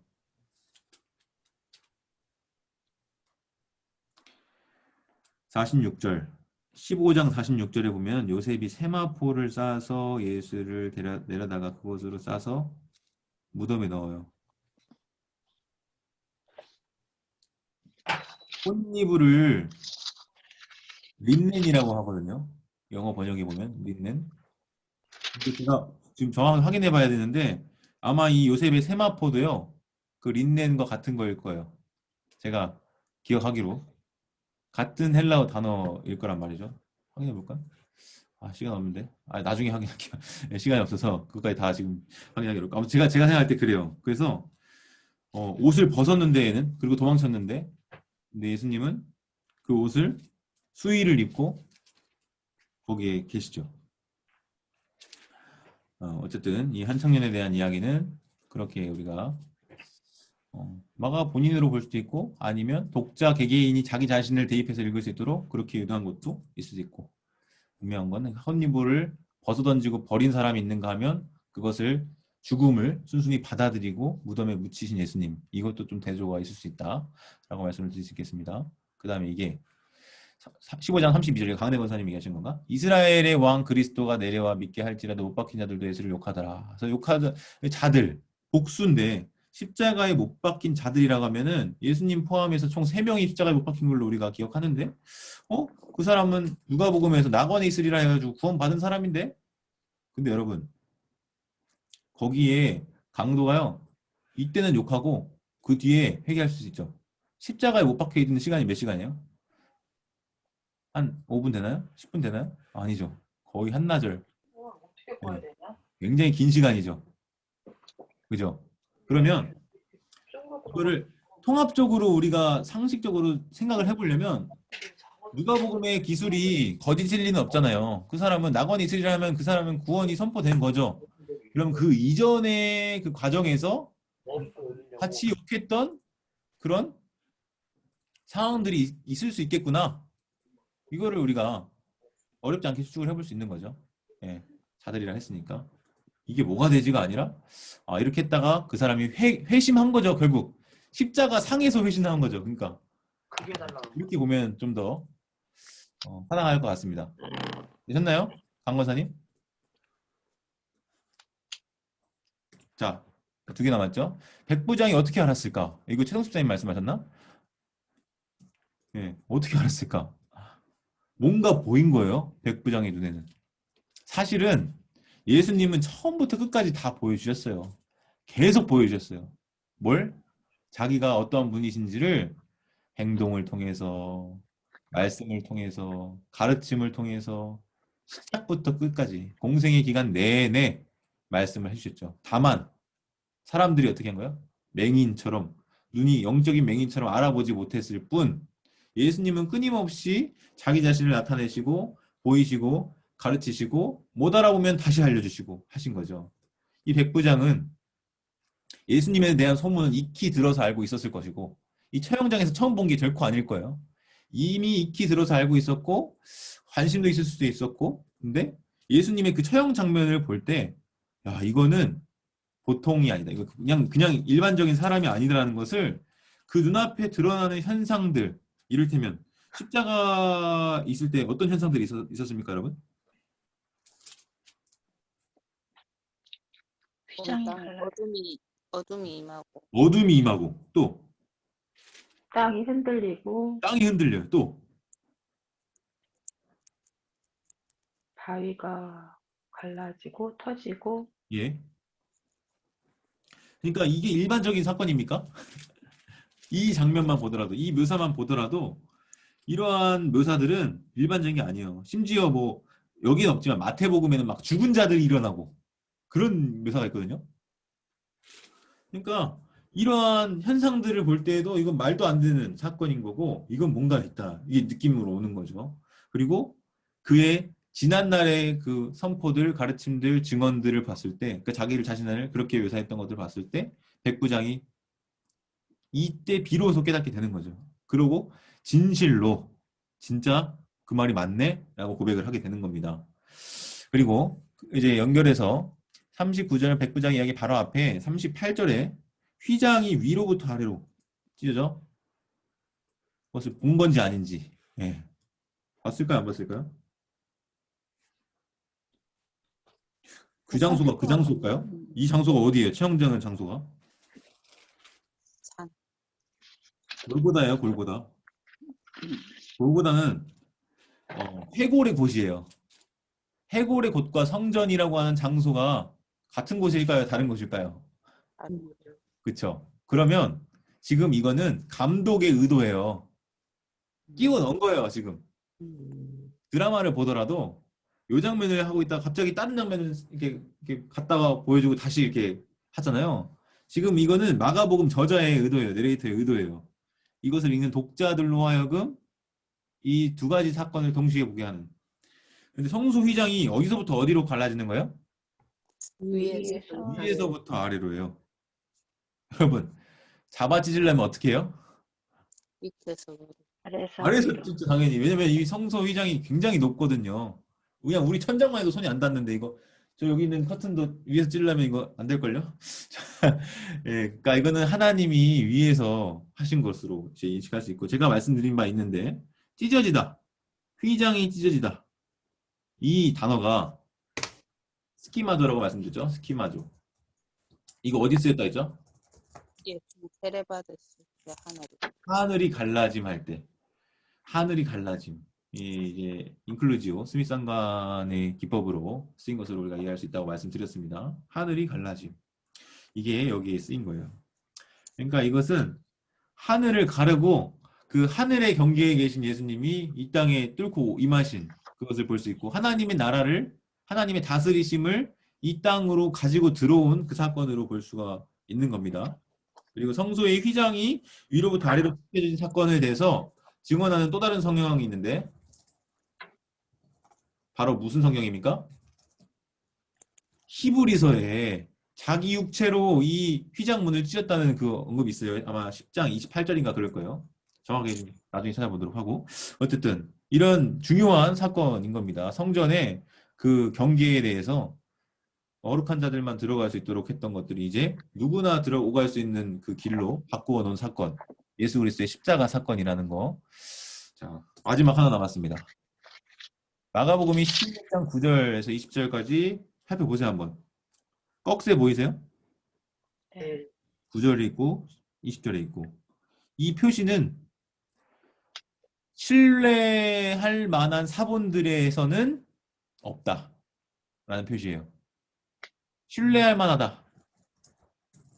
그 신뢰할 만하다고 할 때 기준이 몇 가지 있겠죠? 첫 번째, 일단 오래돼야 돼요. 원본과 가까우면 가까울수록 변개될 가능성이 낮아져요. 반대로 원본과 멀면 멀수록 더 많은 수정이 일어날 가능성이 높아져요. 그래서 이 우수성을 얘기할 때 가장 오래된 사본, 얘기하면 현존하는 사본 중에 4세기예요. 4세기도 사실은 멀죠. 근데 그나마 그게 제일 가까워요. 1세기랑. 그래서 그게 제일 좀 오래된 사본이고요. 또 한 가지는 사본들마다 특성이 있어요. 어떤 사본은 이해하기 쉽게 풀러서 번역하는 사본이 있어요. 청중들이 잘 읽고 이해할 수 있도록 청중에 맞게. 이를테면 우리가 가지고 있는 성경의 종류도 여러 가지 있는 거 아세요? 개역개정, 쉬운 성경, 우리말 성경, 뭐 공동번역, 카톨릭 다양하게 있죠. 이게 다 어떤 차이예요? 그 용도나 목적이나 대상에 따라서 달라요. 마찬가지 사본들도 그 용도나 목적과 이 취지, 이 번역 방침에 따라서 달라요. 그러니까 이것들을 고려할 때 제일 좋은 건 뭐예요? 최대한 원래대로 옮겨 적으려고 한 것. 다시 말하면 이해가 안 돼도 안 고쳐요. 이해되세요? 이해가 안 돼도 그냥 그대로 옮겨 적는 거예요. 그러면 그것이 원래의 본문을 담고 있을 가능성이 높죠. 더 어려운 읽기가 더 원래의 것에 가깝다. 다시 말하면 더 이해가 잘 되는 것일수록 원래의 것에서 멀어져요. 이해되세요? 네. 이 두 가지 선택하라고 하면 뭐 이런 여러 가지 기준도 있어요. 지금 그거 다 설명하기는 너무 길고 중요한 것은 이러한 여러 가지 것들 그리고 이 9절부터 20절이 왜 빠지냐 이것은 이제 지금 말한 거는 사본이라고 하는 것은 외적 증거예요. 외적 증거. 그런가 하면 반대로 내적 증거가 있어요. 이것은 이런 사본에 그거 다 떼놓고 내용상 이게 마가의 것과 일치하냐를 따지는 거예요. 이를테면 단어나 어휘가 마가가 자주 쓰는 표현인가? 아니면 낯선 표현인가? 이거에 따라서 이게 달라져요. 1장부터 15장까지는 주로 뭐 이런 표현을 썼는데 16장에 뜬금없이 처음으로 한 번 딱 이 단어가 쓰였어요. 이를테면 그럼 이거는 마가의 것이 아닐 가능성이 높은 거예요. 마가는 두 가지 표현이 가능한 때 주로 1번 표현만 썼는데 16장에 보니까 1번 표현으로 쓸 수 있을 건데 2번으로 썼다. 그럼 이거는 이질적이죠. 앞에 것들과 구별되는 그런 특징이 9절부터 20절의 그 표현들 가운데 많이 나타나고요. 내용상 또 문체상 그리고 신학적인 어떤 색채상 뭐 이런 다양한 기준들에 의거해서 이것을 판단해 보는 거예요. 자, 그러면 이게 이제 됐고 이 유사한 게 뭐가 있냐면 이 대가록으로 묶여 있는 것 중에 하나가 요한복음의 8장에 보면 7장 53절부터 괄호가 있어요. 간음한 여인 이야기. 이것도 원래 성경 본문에는 없었을 가능성이 높다 해서 이거 똑같이 보시면 괄호가 있거든요. 찾으셨어요? 요한복음 7장 53절부터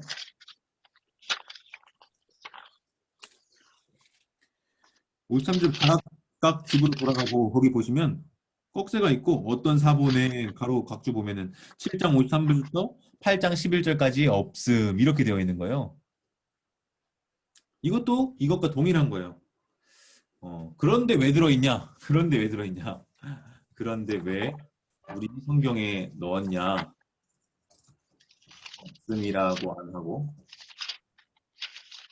없음이라고 된 거 있잖아요. 확실해요. 이거 분명히 없었어. 이렇게 단정할 수 있는 것은 아예 빼버린 거고요. 들어와 있잖아요. 이렇게 어쨌든 들어와 있는 것은 확실하다고는 못 말해요. 그러나 가능성은 높아요. 없었을 가능성이 매우 높아요. 그러면 이렇게 쓰는 거예요. 자, 이해되셨죠? 네. 자, 그럼 이게 끝났고 이제 4분 안에 마칠게요. 너무 길었네요. 죄송합니다. 9절 이후가 첨부라면 8절이 끝이라고 봐야 되는데 그렇다고 하기에는 너무 이거 미완의 작품 같은데 마가의 끝부분에 대해서 이것도 학자들이 논쟁이 굉장히 많았는데 거의 끝났어요. 다 합의가 끝났는데 가르라는 단어가 끝나거든요. 이거 접속사예요. 이유 접속사. 그러니까 헬라어 단어만 하더라도 우리가 이거 내용상으로도 그렇지만 헬라어 단어만으로도 가르로 끝나는 게 말이 되냐? 접속사로 끝나는 게 그 뒤에 뭐가 이어져야지. 근데 열린 결말이라고 해서 오픈 엔딩이 있죠. 이 사도행전 28장도 마찬가지예요. 오픈 엔딩으로 끝나요. 그 이후의 이 일에 대해서는 독자들의 상상에 맡기는 거죠. 독자들이 해나갈 일이에요. 그래서 사도행전 29장을 함께 씁시다! 그래가지고 구호같이 슬로건처럼 많이 했던 거 기억나세요? 담대하게 거침없이 가르치더라 하고 끝나잖아요. 결말을 안 알려주고. 마찬가지로 누가복음 16장에서도 8절로 만약에 그게 원본의 끝이다 그러면 그 뒤의 이야기는 독자들의 반응에 맡기는 거예요. 8절까지의 반응. 여자들이 몹시 놀라 떨며 나와 무덤에서 도망하고 무서워하여 아무에게 아무 말도 하지 못하더라. 이게 결말은 뭐냐면 실패의 결말이에요. 실패. 여자들이 결국 갔지만 말하라 했는데 말 못해요. 여러분 이거 비슷한 거 기억나세요? 말하지 말라고 할 때는 말해버려요. 나병 환자가 또 어떤 사람들이 말하지 말라고 할 때는 해버려요. 근데 말하라고 하니까 말 못해요. 실패한 제자들의 모습을 여기서 볼 수 있는 거고 그렇다면 지금 이 마가복음을 읽고 있는 독자들에게 요청하는 거예요. 너희들은 어떻게 반응할래? 이 실패한 제자들로 끝난 이 모습을 너희들이라면 어떻게 할래? 하면서 이 열린 결말을 통해서 뭔가 넌지시 제시하는 거죠. 갈 길을. 이렇게 하지 말고 증언하라. 그 예수의 부활을 아무에게 아무 말도 하지 못했던 그 여자들과 동일하게 하지 말고 두려워하며 무서워했던 그들처럼 하지 말고 담대히 나가서 증언하라는 게 핵심입니다. 마지막 한 가지만 더 얘기할게요. 9절부터 20절까지 나온 이 괄호는 원래 본문에 없었다고 할 가능성이 없다고 그랬죠. 그러면 이 본문 위에서 신학적인 어떤 기틀을 세우거나 어떤 신학적인 논제, 명제를 세우는 건 될까요? 안 될까요? 안 돼요. 굉장히 위험한 겁니다.